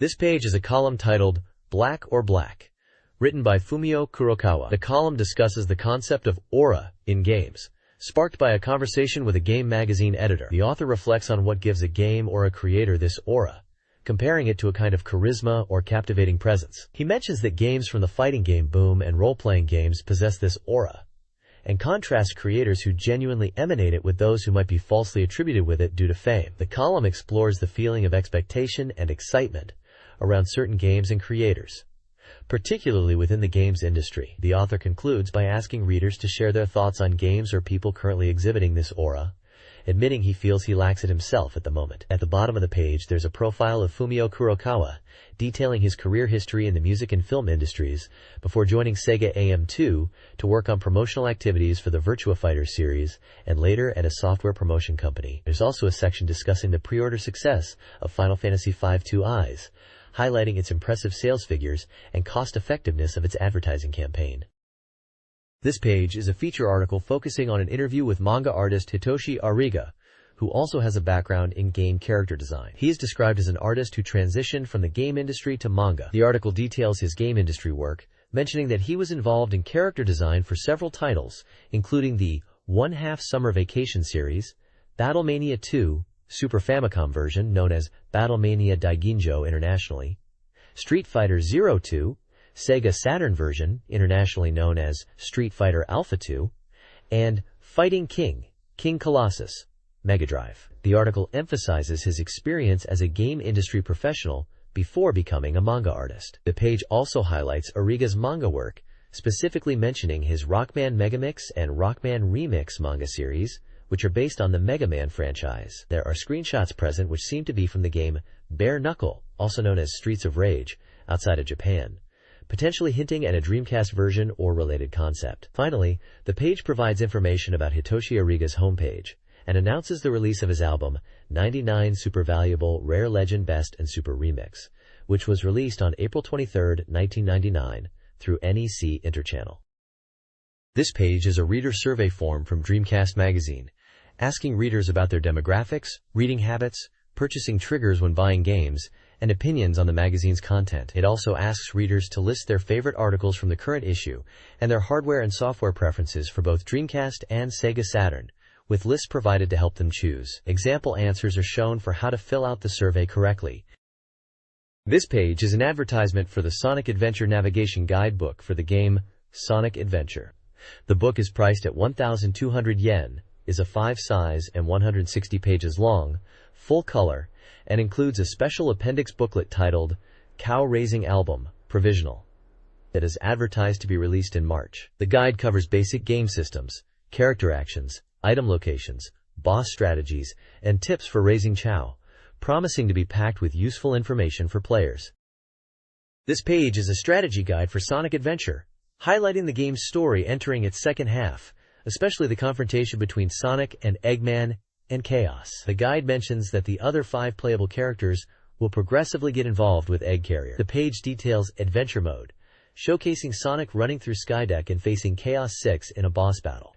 It also introduces Big's gameplay in Twinkle Park, where he is looking for Froggy, needing to find an ice key in Mystic Ruins to access Ice Cap. There are sections dedicated to Tails and Skydeck, Amy in Hot Shelter escaping from Egg Carrier, and E-102 Gamma in Hot Shelter, focusing on a scenario where Gamma encounters a girl and small birds in a strange location and questions his orders from Eggman. This page is a thorough strategy guide focused on the latter half of Sonic Adventure. The main feature is a detailed breakdown of the Chaos 6 boss fight, explaining how to damage Chaos by using the attack satellites dropped by Eggman and throwing them into Chaos's mouth after stunning it. The guide also covers Big the Cat's Ice Cap stage, advising players to break the ice using nearby rocks to fish. For E-102 Gamma's Windy Valley stage, it mentions Gamma's mission to rescue captured friends, instructing players to proceed to Windy Valley and use the Windstones near Tails' workshop to reach the cave. Finally, for Tails' Skydeck stage, the guide points out that flying makes the stage easier compared to Sonic's playthrough, highlighting key points such as locating dash rings and utilizing capsules to quickly navigate from point 1 to point 4. This guide summarizes Sonic Adventure's Amy Stage 2 Hot Shelter and Big Stage 2 Thick Ice. Hot Shelter, inside the Egg Carrier, features moving mechanisms as traps controllable by switches. Enemies include Binet, who charge after spotting you and emit ultrasonic waves. Escape requires quick button/lever inputs. Key strategies for Amy: turn handles minimally, use switches to control cogwheel rotation, and in the monitor room, place colored blocks on matching panels and wait for 0. Thick Ice for Big takes place in a cold, icy lake, where ice is broken by body weight and jumps. The life belt is essential to avoid sinking in the ice cave, and is found in the second-level area at the bottom. Use the life belt to dive and explore lake depths. The Level Up lure, optional for game completion but useful for bigger fish, can be found by exploring the lake bottom, although Froggy is at the starting point. This page provides strategies for Sonic Adventure, focusing on E-102 Gamma's gameplay. It details Gamma's story of developing independence and rescuing comrades after meeting Amy and a bird. For item acquisition, it guides players to a weapon storage for a booster, enabling hovering after escaping a cage. Against Sonic, maintaining distance and using homing attacks is advised, utilizing hovering and missiles to counter spin dash. Windy Valley requires hovering to navigate strong winds, collapsing bridges, and utilize enemy bombs for aerial attacks. E-103 Delta is similar to Beta, needing missile lock-on to counter fast homing missiles while avoiding close combat.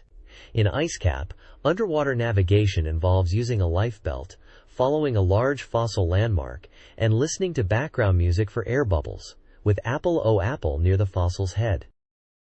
This page is all about Cow from Sonic Adventure, focusing on animal parts and how they influence a cow's appearance.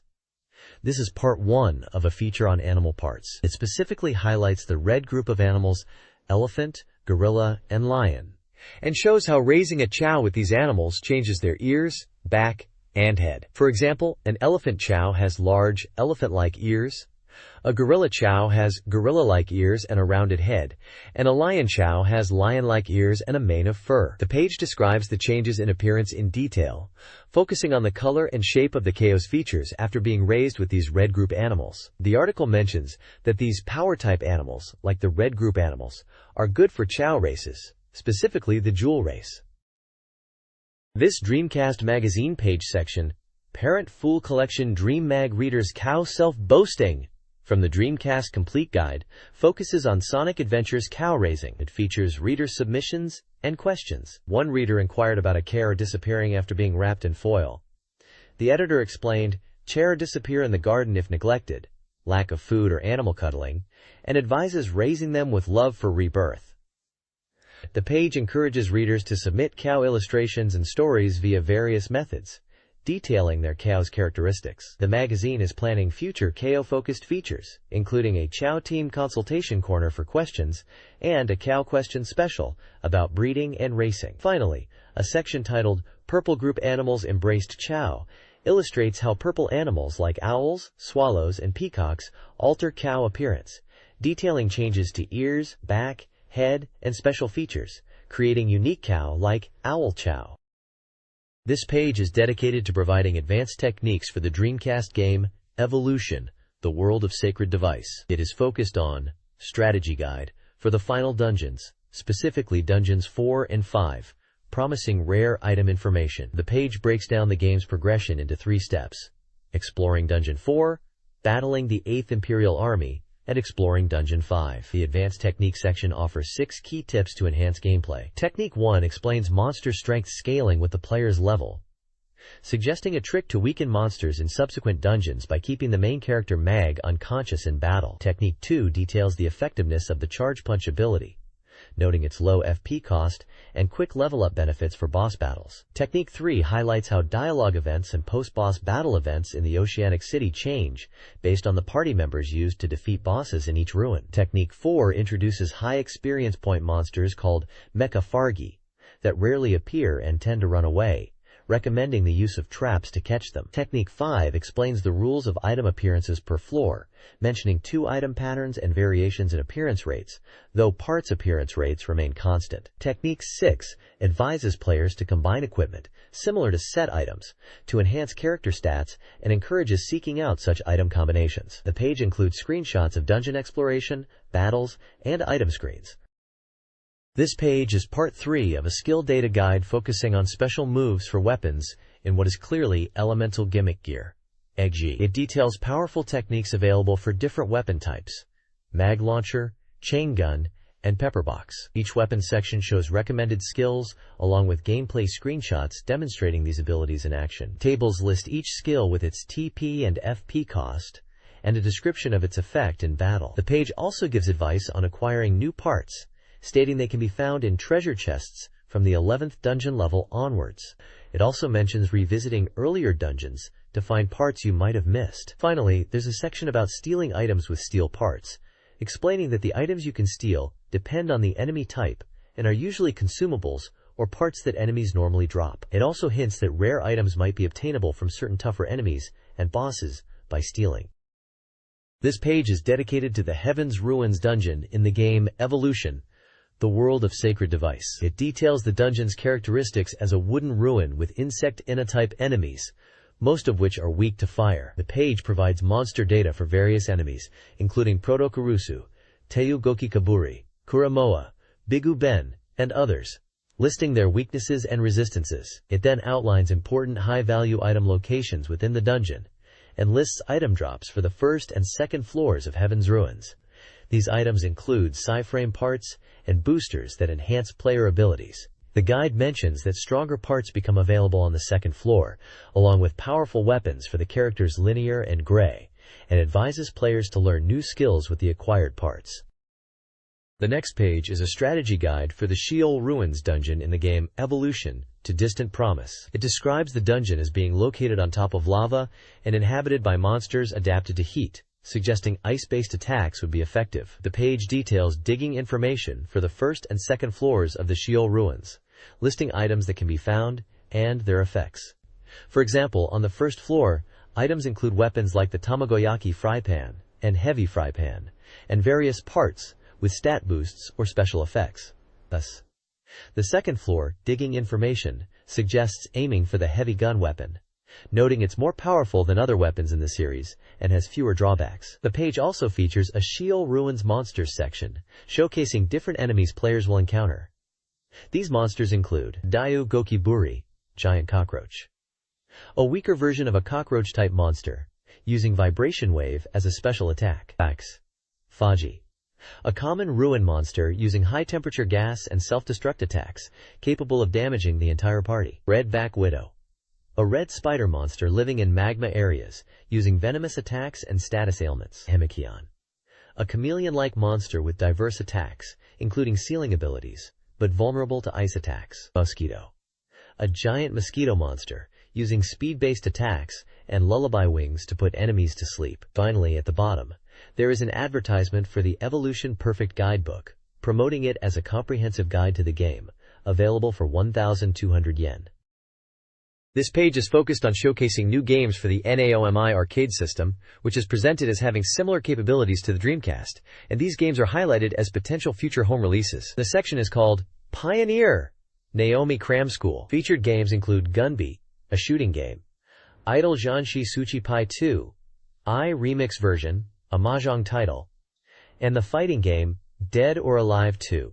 Also shown are Giant Graham, All Japan Pro Wrestling 2, a wrestling game, Airline Pilots, a flight simulator, and the puzzle game Crush Stone. Text panels throughout the page emphasize the high performance and impressive graphics of the NAOMI system, suggesting these arcade titles could potentially be ported to home consoles. This page showcases a preview of the Dreamcast game Gunbeat. Described as a shooting race game by Treasure, it features 4 unique characters in a competitive race where players shoot enemies and rivals. The game is set to be released on the Naomi arcade board and then ported to the Dreamcast. The preview highlights several gameplay mechanics. Magical Turbo is a boost system charged by shooting enemies and rivals, allowing for high-speed movement and invulnerability. The Magical Shot is a wide-range attack to damage rivals. The Blast Link system involves destroying specific colored enemies called cores within enemy formations to trigger explosions and earn bonus points based on link combos, which is key to score attacks. Lastly, the Beat Gun is a special close-range shot activated by a quick double tap and forward lever input, effective against traps and projectiles, and especially useful in boss battles. The page also mentions bonus points are awarded for ranking, remaining time at the goal, using Beat Gun, and destroying obstacles. A designer's comment expresses excitement about the race field and polygon graphics. The NAOMI board's True Power section emphasizes that the game can handle 4 players simultaneously thanks to the Naomi hardware's capabilities, and highlights the light and semi-transparent processing. This page is showcasing 2 games. At the top is Idol Janshi Suchipai 3, described as an idle mahjong game from Jaleco, planned for release in April as a 12-player game supporting communication battles. The advert highlights high-resolution graphics and undressing features, boasting an original story with 8 girls and character designs by Kenichi Sonoda. It features a mahjong game screenshot and character portraits. Below is an advert for Dead or Alive 2 featuring Tina Armstrong. It's being promoted with Ultimate CG and is a 12-player fighting game developed by Tecmo, with a release date yet to be determined. This page is all about the upcoming Dreamcast game, Giant Graham All Japan Pro Wrestling 2 in Nippon Budokan. It is highlighted as a Naomi Hot title, showcasing the power of the Naomi arcade board. The page mentions a panel match mode, a bonus minigame where you match panels to win items, and you can see a girl's silhouette being revealed. The game aims to faithfully recreate All Japan Pro Wrestling, using 3D scanning and motion capture to realistically depict wrestlers like Misawa, Kobashi, and Vader in the ring at Nippon Budokan. Tag team matches are a key feature, running at a smooth 60 frames per second, with tag team moves and cutscenes. A unique feature is the Visual Memory Unit, VMU, link with the Dreamcast, allowing players to train wrestlers on the VMU and use them in the arcade version, blurring the lines between arcade and home gaming. The graphics are praised as being incredibly detailed and realistic, showcasing the high quality of the game. It mentions that even details like Kasumi's weapons are finely depicted, hinting at the level of graphical fidelity. This page is centered around an interview with Rikiya Nakagawa, the head of Sega's AM1 department, discussing the latest NAOMI arcade titles. The theme of the interview is making arcades dreamlike places. Nakagawa talks about Airline Pilots, a realistic flight simulator where players control large passenger planes using a 3-monitor setup, boasting very detailed graphics showcasing Tokyo and Yokohama scenery, including famous bridges, with assistance from Japan Airlines. He explains that they are creating arcade games due to the performance differences compared to home consoles, focusing on experiences best enjoyed in arcades. The page also highlights other Naomi titles like The House of the Dead 2, Dynamite Baseball Naomi, and Power Stone, which are currently popular in arcades, and Zombie Revenge, which is slated for release, but with an undecided launch timing. Sega AM1's Nakayama Rikiya discussed the NAOMI arcade board, highlighting increasing licenses and anticipated cassette distribution. Sega aims to fully utilize NAOMI's potential, with a range of games, both high-end and low-end, in their characteristic style. Addressing Dreamcast conversions, he used House of the Dead 2 inches as an example of a quick port, acknowledging potential performance differences, but emphasizing compelling home experiences, possibly with modified content. Zombie Revenge might even become a different game for Dreamcast, reflecting considerations for both arcade and home audiences. A new versus puzzle game, Crastone, was previewed, described as accessible for beginners, but deep for advanced players. A list titled Glorious NAOMI First Generation Students showcased upcoming NAOMI titles like House of the Dead 2, Crazy Taxi, and Dead or Alive 2 inches, along with their operational status. The article concludes by emphasizing the beginning of true arcade home synergy, illustrated by the NAOMI and Dreamcast connection.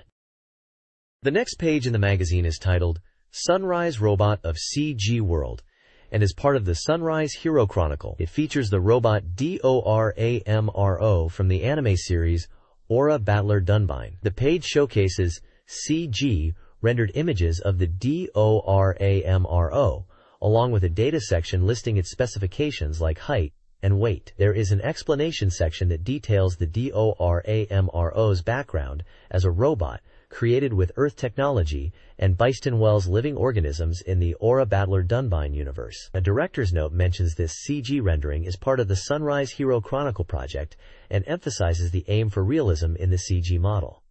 The page appears to be an article focusing on CG representations of robots from Sunrise anime series, rather than a specific game preview or review.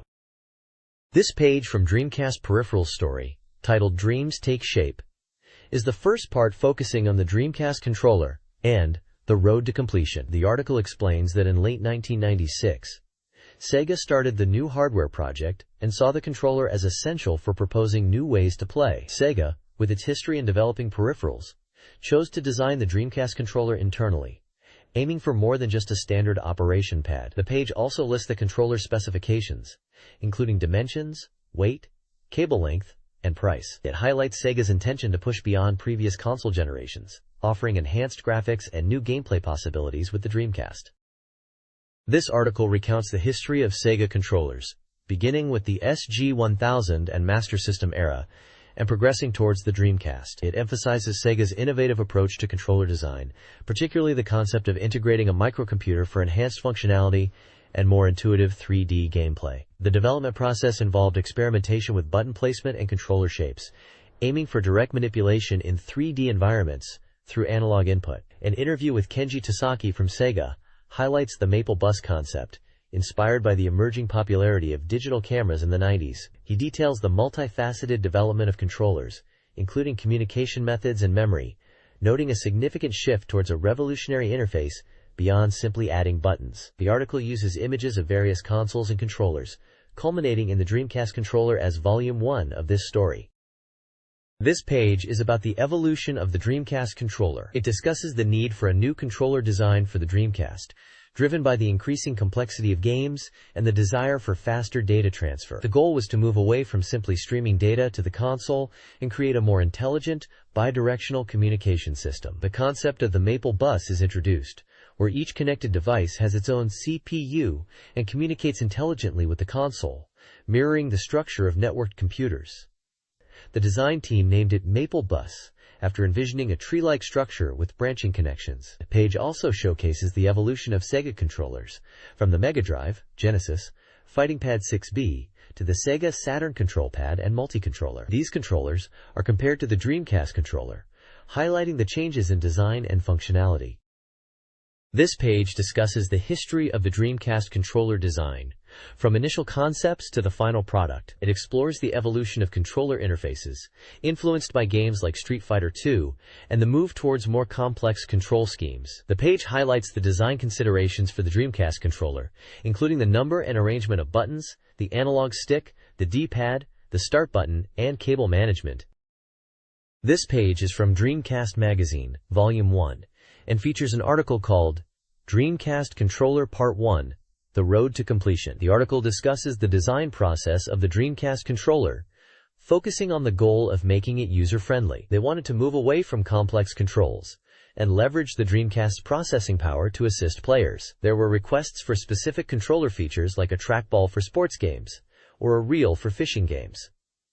The solution was to add expansion slots to the controller. The team considered various options for the backup memory, eventually deciding to include a microcontroller in each memory unit for data management. The idea of a small LCD screen to display memory content was also explored, along with the possibility of connecting memory units for data exchange. The design was influenced by the Saturn's multi-terminal. The article concludes by mentioning that the controller design still had challenges to overcome. The page also shows several mock-ups of the Dreamcast controller design. The next part of the article will focus on the evolution of the Dreamcast controller design, showcasing mock-ups and design drawings. The next page provides a tutorial on creating home pages with HTML tables for use on Dreamcast. It explains the basics of table tags and how to use them to display text and images in a structured format, offers a before and after example to illustrate the improvement tables can bring to the visual presentation of content. A list of Dreamcast user homepages is featured, including their URL and a brief comment about the site. The user homepages include Strings Farm, which has piano tuning information, Sakura Taisen 2, a novel set 7 years after the game, Sega Rally 2 competition, JoJo fighting game tactics, a Go Nashi Gen to Ore Monogatari, a manga, Cat's Buzz Diary, Team QQ, and general game reports. The next page is a tutorial on how to edit HTML table tags, covering topics such as changing background color, aligning text, adjusting width and height, and modifying cell layouts using COLSpan and RowWSpan. It provides HTML code examples and visual illustrations to explain each concept. The next page is dedicated to Rent a Hero Returns, an unreleased Dreamcast game. The page includes a call for fans to voice their support for the game, aiming for 100,000 signatures to encourage its development. There are comments from fans expressing their enthusiasm and pre-order intentions. The page also features a section called Burari Keikyu Hitori Tabi, which explores locations related to the game, specifically Kujiya, the town where the main character lives. It highlights various spots such as a fish shop and a bakery. Additionally, there is a flashback Mega Drive segment introducing the original Rent a Hero game for the Mega Drive, describing its gameplay and humorous world. Finally, there's a section seeking fan submissions and a list of names of people who have contributed to the section. The next page is the contents page for Sega Saturn magazine, Featured coming soon on page 118 is Device Rain, alongside other features. Page 112 features Sega Saturn Magazine Data Station. Page 113 covers Sega Saturn Reader Race. Page 122 has Ryoko's Chat Room. Page 124 covers Dungeons & Dragons Collection. Page 126 covers the return of Falcom Magazine. Page 132 features Real Mahjong Adventure. Page 136 has Sega Saturn software reviews and also includes the results of a score attack contest. The next page features the Sega Saturn Magazine's weekly data station, which includes a sales chart of the top 10 selling games on the Sega Saturn. Sakura Taisen, Roommate W, Girl Doll Toy, Noelle 3, and Mobile Suit Gundam are among the games listed with their sales figures. There is a list of upcoming Sega Saturn games and their release dates and genres, including Sonic 3D, Monster Maker, Real Sound 2, With You, J-League Excite Stage, Wordsworth, Street Fighter 03, Advanced VG2, Requiem, and High School Countdown.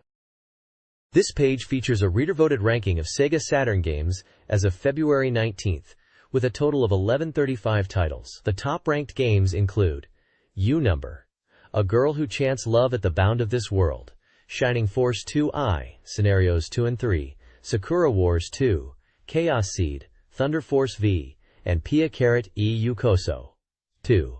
Additionally, there is a small image of a character from Why You Know, a reader saying that they are looking forward to the game's release, and that it is their #1 choice.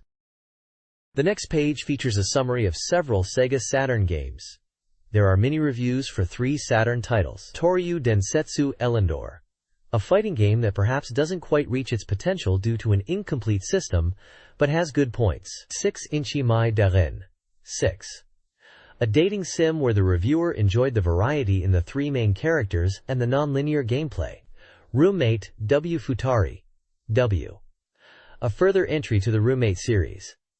The reviewer felt that the scenario has improved, although the core gameplay remains largely unchanged. There is also an advertisement for a special premium disc for Shining Force 2I, which was a limited-time campaign item. The reviewer expresses excitement about the disc's contents and feels it adds value to the game. This page displays a Sega Saturn game odds table, essentially a ranking list. It presents a large number of Japanese Sega Saturn game titles, each accompanied by its genre and a score. It's a comprehensive list, showing the popularity or rating of various Saturn games within this specific publication or ranking system. This page features several sections. On the left are Odds Table Saturn D and Odds Table Saturn Peripheral Devices, which seem to be popularity rankings for Sega Saturn games and accessories. Customer voices are featured from players enjoying games like Sega Pain and Des Crimson 2. There's a section called Last New Arrival Check, discussing new Saturn software and asking about Dabista, possibly referring to Derby Stallion. On the right side is a Dreamcast Reader Race Participant Major Recruitment section, announcing a contest for readers. Prizes include a Dreamcast arcade stick, visual memory, and a software title of choice, Saturn or Dreamcast. Participants need to send in a postcard with a rating of a Dreamcast or Saturn game they've played, and an odds prediction. There's an odds prediction game Double Chance section, and an example provided for predicting the ranking of pop-on music. The deadline for entries is February 25th. The bottom right highlights the DC joystick and visual memory prizes for the contest. This page is an advertisement for the Shining Force 2I Official Setting Material Collection book and a Shining Force 2I Trading Card Collection. The Setting Material book covers Scenarios 13, character profiles and artwork used in the game, creator interviews, and posters. The Trading Card Collection features character cards, movie cards, illustration cards, and special cards. Both products are scheduled for release in late February 1999. Device Cruiser is an adventure simulation game where reality and non-reality intertwine, focusing on human drama. The story begins with protagonist Tuya and his classmate Kasumi, whose deceased father researched argument weapons. They are drawn into conflict when a mysterious man, Soraki, appears and reveals Kasumi is targeted by an organization due to her father's work. They learn about arguments and Orpheus, and must use a strange weapon argument called Herden's Key to escape enemies like the Bishop, an argument user. Kasumi, a half-German transfer student with mysterious powers, and a character called Joker are also key figures. Gameplay features tactical simulation battles, some avoidable. The game is complete and releases on February 25th for 5,800 yen. Radio dramas, soundtracks, and merchandise are planned for release following the game launch. 4 in Rain, a Sega Saturn game, centers on protagonist Joya, who, after getting involved with Joker in Shibuya and meeting Kasumi in Shibuya, is tasked with rescuing Seishiro. Joined by a new argumentative female character, they discover multinational corporation DICE's hidden facility is Nakano Hospital. Despite its normal guise, enemies await in the isolation ward. Utsuro, a DICE assassin with killer cell poisoning, is introduced as targeting Kasumi. He enjoys killing and feels no pain. Seishiro, investigating DICE, becomes a target, prompting a rescue mission. Joya confronts enemy Seisyo, who escapes to a room with a long unconscious girl, the heart-closed girl, whom Kasumi aims to help using her argument skills. Battles are made more challenging due to the narrow hospital corridors. This page is an interview with the development staff of Device Rain for the Sega Saturn. The team behind Eternal Melody and the Haruka Naru Augusta series moved from a fantasy world to modern-day Tokyo. The interview covers the creation of Augment and Opus, focusing on 5 key elements, including the desire to create a simulation with an interesting story. The development team consists of Starlight Mary, the director, who oversees the entire project and provides background materials. Chiba from Studio Orphe is in charge of the scenario, contributing to the settings and story. Kawamura coordinated the scenario and music, system, and settings. The team aimed for a simulation with a compelling story, focusing on collection elements. They struggled with creating the fundamental aspects of the game, wanting to avoid a typical fantasy approach. The concept of gemstones and their effects was explored, differentiating them from traditional magic. Character design also played a key role. The main character's augment, a scythe, initially surprised the team. The team focused on establishing the augments and then the opus. The characters, including the main characters who are mostly teenagers, are designed to be relatable to the players. Mu is responsible for the character designs and costumes. The next page features an interview with the developers of Kaleido for the Sega Saturn, a tactical simulation game. The developers discuss the game's design philosophy, emphasizing the importance of a strong underlying story to drive the battles. They also mention the initial concept revolved around human relationships and how those relationships impact the gameplay. There's mention of over 200 different types of orbs, with combinations creating different effects, potentially exceeding 1,000 variations. The developers highlight that, unlike other RPGs or simulation games, players have the freedom to combine attacks, making the tactical elements unique.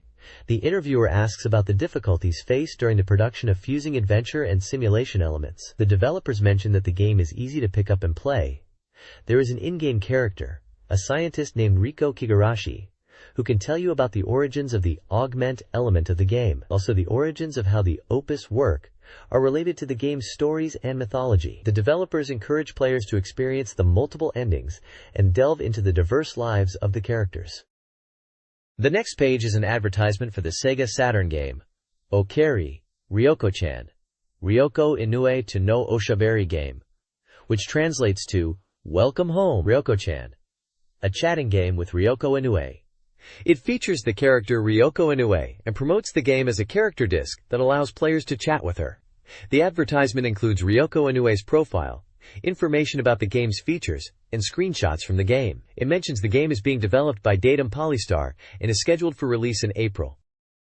The next page features a preview of a game starring Ryoko Inoue, focusing on a new feature where players can offer their troubles to Ryoko and receive advice. This section covers various topics such as love, school, friendships, and work. The game also includes quizzes to test the player's knowledge of Ryoko Inoue through her various media appearances. Successful quiz completion unlocks additional content in a gallery called Memories Album. The quiz has 6 categories, including 3 choice questions, OX quizzes, song lyric quizzes, reading quizzes, and intro quizzes. The gallery features approximately 150 images from Ryoko Inoue's works.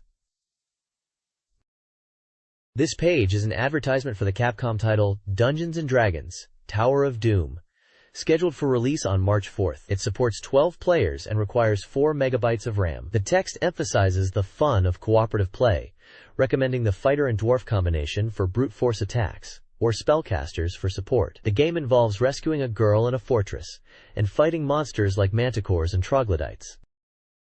The next page features a preview of Dungeons & Dragons: Shadow over Mystara, which was originally an arcade game. The game allows players to choose between two paths, a path filled with monsters or a river route. Regardless of the path chosen, players will eventually encounter a flying ship. The page shows screenshots of gameplay, highlighting the various enemies and challenges players will face, including goblins, harpies, and a manticore. There are also dialogue boxes and game hints. The next page is a closing message from Falcom Magazine Volume 5, Issue 3/5, a magazine for Nihon Falcom fans. The page acknowledges the end of the magazine's run, thanking readers and contributors, including Nippon Victor. The Falcom Classics 2 Time Attack Contest results are announced. Screenshots from Wise 2 and the Temple of the Sun are featured. The winners of the contest, Nagise Kayoru and Kai Yukiko, will receive a portable MD player from Nippon Victor.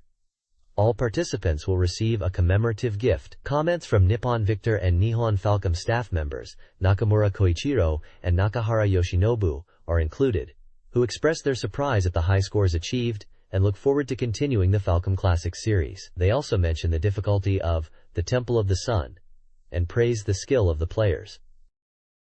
The next page is a ranking for the game Wise 2.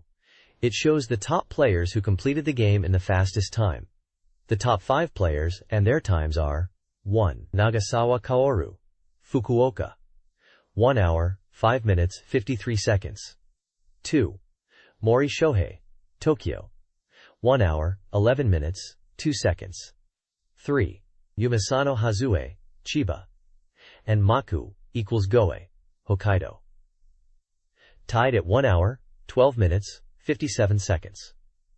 4. Odoru Adal, Niigata, 1 hour, 12 minutes, 10 seconds. 5.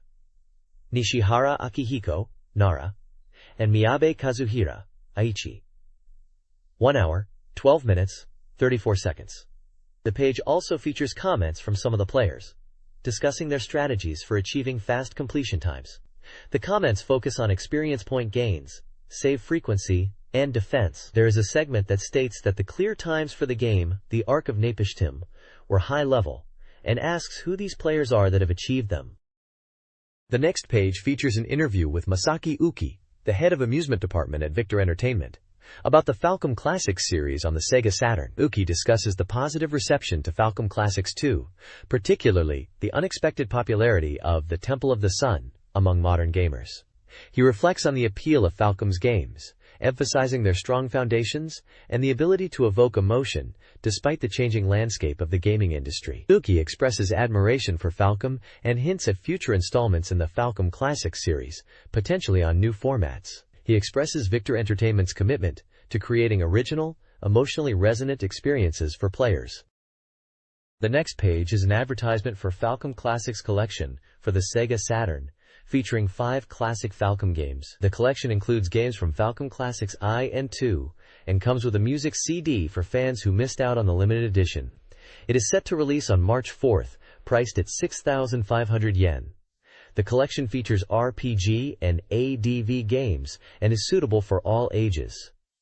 The games included are Dragon Slayer, Xanadu, Yam Wise 2, Taiyu no Shinden, The Sun Temple. The advertisement highlights that these games represent the origins of Falcom and had a significant impact on the RPG genre. It also showcases screenshots from the games, emphasizing their graphics, sound, and gameplay. The next page features an interview with Masayuki Kato, the CEO of Nihon Falcom, the company known for PC games. Kato clarifies the misconception that they only work on PC software, expressing a desire to dominate all platforms. He discusses the origins of Falcom Classics for the Saturn and Falcom's preference for PC game development due to the hands-on approach and smaller staff. He talks about the creation of Dragon Slayer and the challenges of creating full-scale RPGs. Kato also mentions his interest in the Dreamcast, how he would like to work on the Dreamcast if it's possible. He touches on the importance of manuals and the company's hands-on approach to creation. Kato concludes by expressing his desire to create titles and characters that are not limited to specific platforms, aiming for unexpected hits and hoping for success in the future. This page is a special report on Nihon Falcom, featuring their latest software information. The report covers New Heroine Legend 2.1, White Witch, Windows 95/98. The third installment in the Heroine Legend series, with improvements to the system. Monarch, Windows 95/98. A puzzle and simulation game where you control Monokun to conquer enemy countries. The Temple of the Sun, Windows 95/98. An adventure game scheduled for release on March 26, featuring enhanced graphics modes, Forts. The report also touches on Nihon Falcom's overseas activities, noting the popularity of the Y and Heroine Legend series in Asia, particularly in South Korea and Taiwan. There's mention of the Taiwanese version of Vantage Master, called the Sorcery Spirits, which comes in 4 different packages representing the elements of earth, sky, fire, and water. Finally, the article discusses Nihon Falcom's website, highlighting the availability of game demos like Monarch, as well as the ability to purchase older software and find job listings.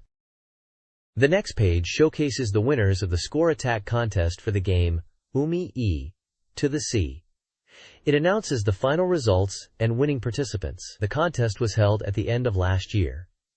The page also mentions that special information about Umi and staff interviews are included in this issue. The page features a section dedicated to the award ceremony for the overall champion, Mr. Takai, from Ibaraki Prefecture, a dedicated Sega fan since the Mark II era. He received a certificate of commendation, a championship trophy, and various real mahjong goods from Mr. Hoshino of Seta. There's also a commemorative photo shoot with Mr. Hoshino. Additionally, it lists the departmental champions in categories such as Scenario Score, Fossil Score, and CG Achievement Rate, and the winners of prizes like PV Keyholders and PV Telecards. This page details the real mahjong adventure, Umi Summer Waltz game, offering a guide to achieving the super ending with the character Mizuki. It includes specific dates and locations, along with dialogue choices to follow. It also mentions unlocking special graphics on certain dates. Also, there is a hint for the 8th happy ending, which involves visiting the ocean house at specific times and listening to the old lady's complaints to see something shocking. The next page is a special interview that reflects on the conclusion of the Real Mahjong Adventure Score Attack Contest and discusses Saneta's future prospects. The feedback and evaluation from users has been favorable, especially regarding the extra scenarios. There were requests for full voice acting and the inclusion of characters from previous entries. The game system's concept for an autogame mode was well received, but the users didn't realize that the side character walking with the main character was a natural effect. This was a different naturalness from previous games. The interview also touches on the surprise of players reaching the super ending on their own. Initially, the super ending was meant to be a hidden element discovered by a few players through word of mouth. The director, Masayuki Hoshino, is from Sega's 3rd development department, and his main responsibilities include programming and planning. This page features an interview with Ichiro Tezuka, the scenario writer, focusing on his work in a game that seems to be a sequel, possibly titled Umi 3. The discussion covers system-related impressions, the possibility of full voice acting, and the game's potential platform. Tezuka expresses his vision for a winter-themed setting, mentioning skiing and Christmas, while the interviewer, Hoshino, welcomes player feedback. The page also highlights SETA's homepage, detailing its various sections, including game information, company details, recruitment, and fan club pages. The address for the website is listed as http://www.seta.co.jp/. Additionally, there's a mention of P's Club, a super real mahjong fan club. The next page features Saturn Soft Review, covering games released between February 19th and 25th. Device Rain. This adventure/simulation game gets a composite score of 7.33 out of 10. One reviewer, Kaori, found the game difficult to get into, especially the combat, but notes the unique world. Another reviewer, Ishiban, enjoyed the scenarios and world. REI praised the well-crafted human drama. Yukyu Gensokyoku Ensemble 2. Eternal Fantasia Ensemble 2. The game is a fan disc with a score of 100% and is described as containing content that is highly satisfying. It includes new scenarios and tag battles. A key feature is the EDT mode to create characters. Ichiban questions if the player can create the ultimate character. The page also includes Sadakor of the Month, February edition, featuring a lineup of games releasing on February 4th. Rockman 8, Metal Heroes. Mega Man 8, Metal Heroes. This action game is praised for its faithful recreation of the series. J-League Pro Soccer Club, Otsukuru. 2. J-League Pro Soccer Club Otsukuru. 2. A simulation game where players manage their soccer club. Textort Lulled, Arcana Senki. Textort Lulled, Arcana Senki. A battle simulation board game.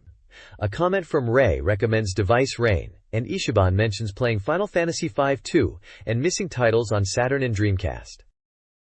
This page is an advertisement for Urawaza Shopping, which translates to Secret Technique Shopping, where readers can submit secret techniques for Sega Saturn and Dreamcast games. Successful submissions will be rewarded based on the content's rank. The page highlights tips for the Japanese version of Ehrgeiz, God Bless the Ring, specifically for unlocking Black Knight and Kaiser Dragon characters. It details the button inputs for special moves of these characters.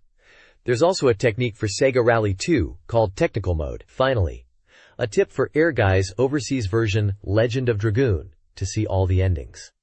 The page also features an illustration of a Dreamcast bundle offer. The next page features an advertisement for Black Matrix Anthology Comic, an anthology comic based on the simulation game Black Matrix. It highlights the involvement of various artists and writers, and the comic is set to release soon. The advertisement includes promotional text and details about the product.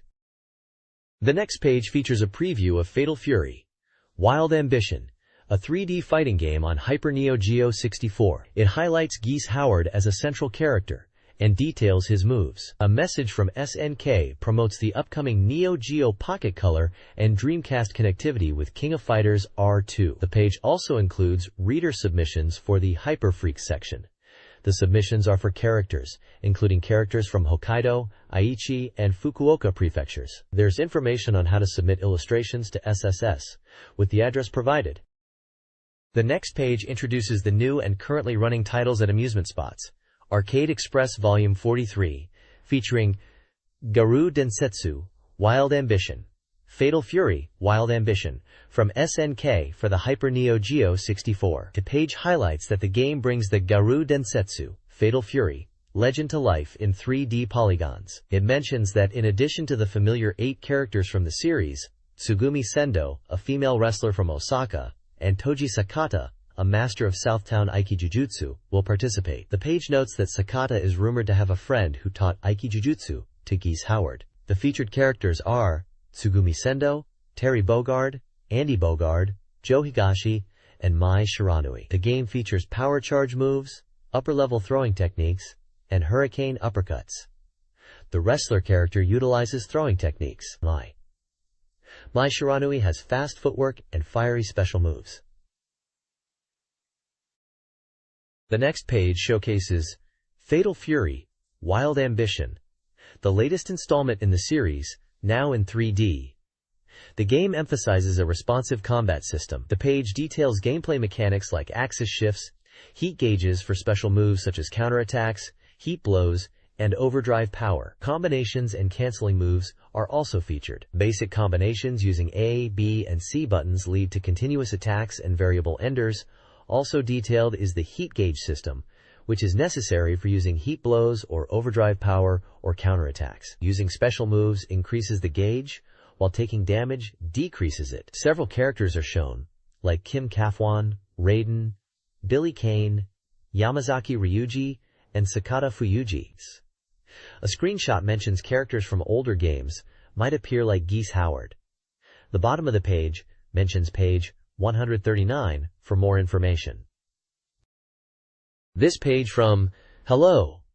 Capcom Volume 78 features several items. An article about Biohazard 2, Resident Evil 2, for PC, detailing its release on CD-ROM and enhanced features, including the Extreme Battle Mode and a gallery of movies and development sketches. It lists the PC system requirements, such as a Pentium 166 MHz processor, 24 MB of RAM, and a DirectX 6 compatible video card. A preview of Power Stone for the Dreamcast.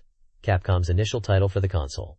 It includes an invitation for readers to submit artwork and original content. The weekly Power Stone segment introduces producer Takeshi Tezuka, who shares insights on the game and preferred playstyles. A contact address is provided for fan submissions. Shuki Akimoto's Monster Stories.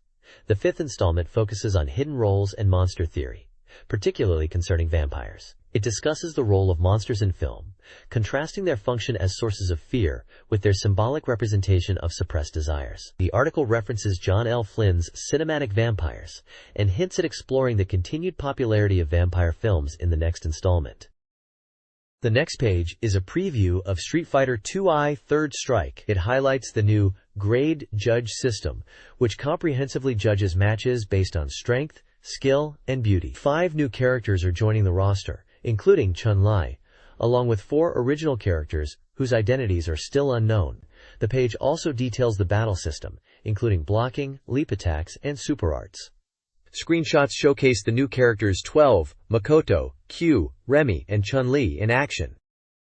The next page is an official corner for LA Machine Guns, part of the AM3 Trooper series. It features a prologue discussing the challenges faced by the 3 Stars team, who aim to be the fastest in the arcade area, and the special training course of LA Machine Guns, also mentioning rival teams in games like The House of the Dead 3, Time Crisis 2, Capcom Kids, Beat Mania, and Dance Dance Revolution. Character introductions include Watari, the producer, who gets angry at Mayama and Kanazawa for discussing cars instead of working. Mayama, the director, gives Kanazawa a bracelet for luck, but is irritated when he doesn't wear it. Kanazawa, the AD, is obsessed with creating a char custom Zoc, and often says, "Adrenaline Doppa Doba Days." The page also presents a profile of programmer Matsuda, known for his unique personality and direct communication style, as well as his distinctive Kansai dialect. A comic shows the characters in a gum-tape battle using LA Machine Guns arcade cabinets. The next page has a public score attack showdown, with the third round being Las Vegas, with Kanazawa as the first attacker, followed by Mayama. Kanazawa talks about the long distances between enemy units and the hordes of civilians in the stage. It's a tough battle that pushes his adrenaline to the max. He talks about enjoying the initial D setting and starting the game with a lighthearted joke. He focuses on chaining combos and disregards the civilians, resulting in a high kill count. However, he becomes frustrated when he fails to connect combos and his tension drops. His final score is 280,124 points. Mayama talks about the importance of bonus points and minimizing civilian casualties. He starts playing seriously, focusing on clearing the boss battle with a combo. Despite his efforts, he ends up breaking the combo. His final score is 359,165 points, with a higher bonus score than Kanazawa. The page also features a section called Loser's Punishment Game, The Road of the Underdog, where Kanazawa is transformed into a glamorous figure. In the end, Mayama wins with 2 wins and 1 loss, while Kanazawa has 1 win and 2 losses. The especially test success rate for Watari is 11%. Mayam. This page features Virtua Striker 2 Vernu 99 with tips from Bin-chan. It includes 1-point advice on formations, specifically Volume 1. Page details team strategies for Japan and Italy, including offensive and defensive formations. For Japan, it suggests using the key players effectively and focusing on the midfield. For Italy, it highlights the strength of their defense, especially with the 532 formation, and recommends using the speed of players 7 and 11 for counterattacks. The page also has screenshots from the game, gameplay tips, and formations. The next page is a strategy guide for Virtual Striker 2, specifically version 99 and tactics for scoring goals. It offers offensive and defensive formations for different national teams: Brazil, Argentina, Germany, and England. The next page focuses on a walkthrough and strategy guide for The House of the Dead 2. It provides tips and tricks for the 4th chapter titled Dawn, including navigating the city, boss strategies against Judgment, and tips for the bridge battle. It highlights enemy encounters, like Ricky and Patrick, and suggests aiming strategies for bosses like Judgment and other enemies, as well as locations of life pickups. The guide emphasizes conserving life, quick shooting, and memorizing enemy attack patterns. This page details strategies for defeating bosses in Dynamite Cop, known as Die Hard Arcade 2 outside of Japan. It provides tactics for encounters such as surviving Eric, Hierophant, and the Emperor boss fights, including attack patterns and weak points. The text emphasizes concentrating attacks on the chest, identifying patterns, and targeting weak areas. This page is an announcement for the 3rd Annual Computer Entertainment Software Academy Awards, encouraging readers to vote for their favorite games released in 1998. Voters have a chance to win prizes including a trip to Hollywood, a notebook computer, an MD Walkman, or a Dreamcast console. The voting period is from February 19th to March 19th, 1999, with the awards ceremony on April 2nd, 1999. Featured on the page is a list of 50 nominated games across various platforms, such as PlayStation, Nintendo 64, Sega Saturn, Game Boy, Dreamcast, and Windows PC. Notable games listed include Ridge Racer Type 4, F-Zero X, the Sega Saturn title, Gundam Giran's Ambition, Crash Bandicoot 3, Warped, The Legend of Zelda, Ocarina of Time, and Sonic Adventure for the Dreamcast. Other games mentioned are Virtua Fighter 3 TB on Dreamcast, Resident Evil 2, Beat Mania, Hey You, Pikachu, Pokemon Stadium, Mario Party, Metal Gear Solid, Yu-Gi-Oh! Dark Duel Stories, and Tenchu, Stealth Assassins. The page also mentions the Tokyo Game Show 99 spring and autumn events and promotes the CESA homepage for online voting. This page is a horoscope section called Dreamcastrology from Weekly Dreamcast Magazine, providing weekly star sign readings for February 19th to 25th. It covers all 12 zodiac signs, from Aries to Pisces, giving advice, lucky items, and predictions for various aspects of life including financial luck, health luck, love luck, and work luck for both boys and girls. Each horoscope section features a cute cartoon animal representing the zodiac sign and uses a 5-star rating system, indicated by colored squares, red for excellent, yellow for good, and blue for average, to depict overall luck. The page also has a section titled Weekly Lucky Person at the bottom right, featuring an anime girl character and some text relating to compatibility fortune-telling. This page is showcasing reader prizes from Dreamcast Magazine. First up, there are 20 Dreamcast software prizes, where winners can choose any Dreamcast game released up to March 5, 1999, and the image shows a screenshot from Sonic Adventure. Next, 20 lucky readers can win Capcom Card Das Masters non-sale trading cards, featuring illustrations of popular characters Chun-Li from Street Fighter and Rockman, known internationally as Mega Man. It mentions these cards are essential for completionists. One extremely lucky winner will receive a With You Mitsumete Tai telecard set provided by NEC Interchannel. Finally, 5 people can win a papercraft clock featuring characters from the NHK educational TV show Dekiru Kana and Gontakun, provided by Banpresto. The page also promotes the next issue, Dreamcast Magazine Volume 9, releasing on February 26th. It highlights features on Power Stone and Psychic Force 2012, promising in-depth coverage of these and many other titles. Games mentioned for the next issue include Power Stone, Psychic Force 2012, Blue Stinger, Aero Dancing featuring Blue Impulse, a comprehensive Dreamcast guide, Sega Rally 2, Sonic Adventure 2, Pop Music, and Divine Sealing World Evolution, which is likely to be known internationally as Evolution, the World of Sacred Device.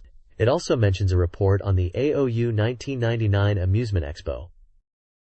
This page is dedicated to Monaco Grand Prix Racing Simulation 2 for the Dreamcast. It highlights the game's features, such as the complete recreation of the Monaco City street course and arcade and simulation modes. The game boasts realistic elements, including fuel consumption and tire wear, offering diverse race options from 1950s retro cars to modern Formula One vehicles. It includes 17 courses and 11 teams, featuring circuits from Australia to Japan. The page mentions technical supervision by the company, Renault, and notes it supports 2-player versus play. It is advertised for release in March and lists features like racing controller support, VGA compatibility, and force feedback. The price is listed as 5,800 yen. The publisher is Ubisoft. This page is an advertisement for Sega Rally 2 on Dreamcast. The advert uses the question, "Is anyone first?" and the tagline, "If you don't want to lose, sharpen your skills. to draw attention to the game. It emphasizes refining driving techniques and the enjoyment of online multiplayer. Sega Rally 2 is highlighted with its price of 5,800 yen and the inclusion of 300 Dream Points. The page also includes in-game screenshots of rally racing and details about the Dreamcast Partners membership and Dream Point Bank.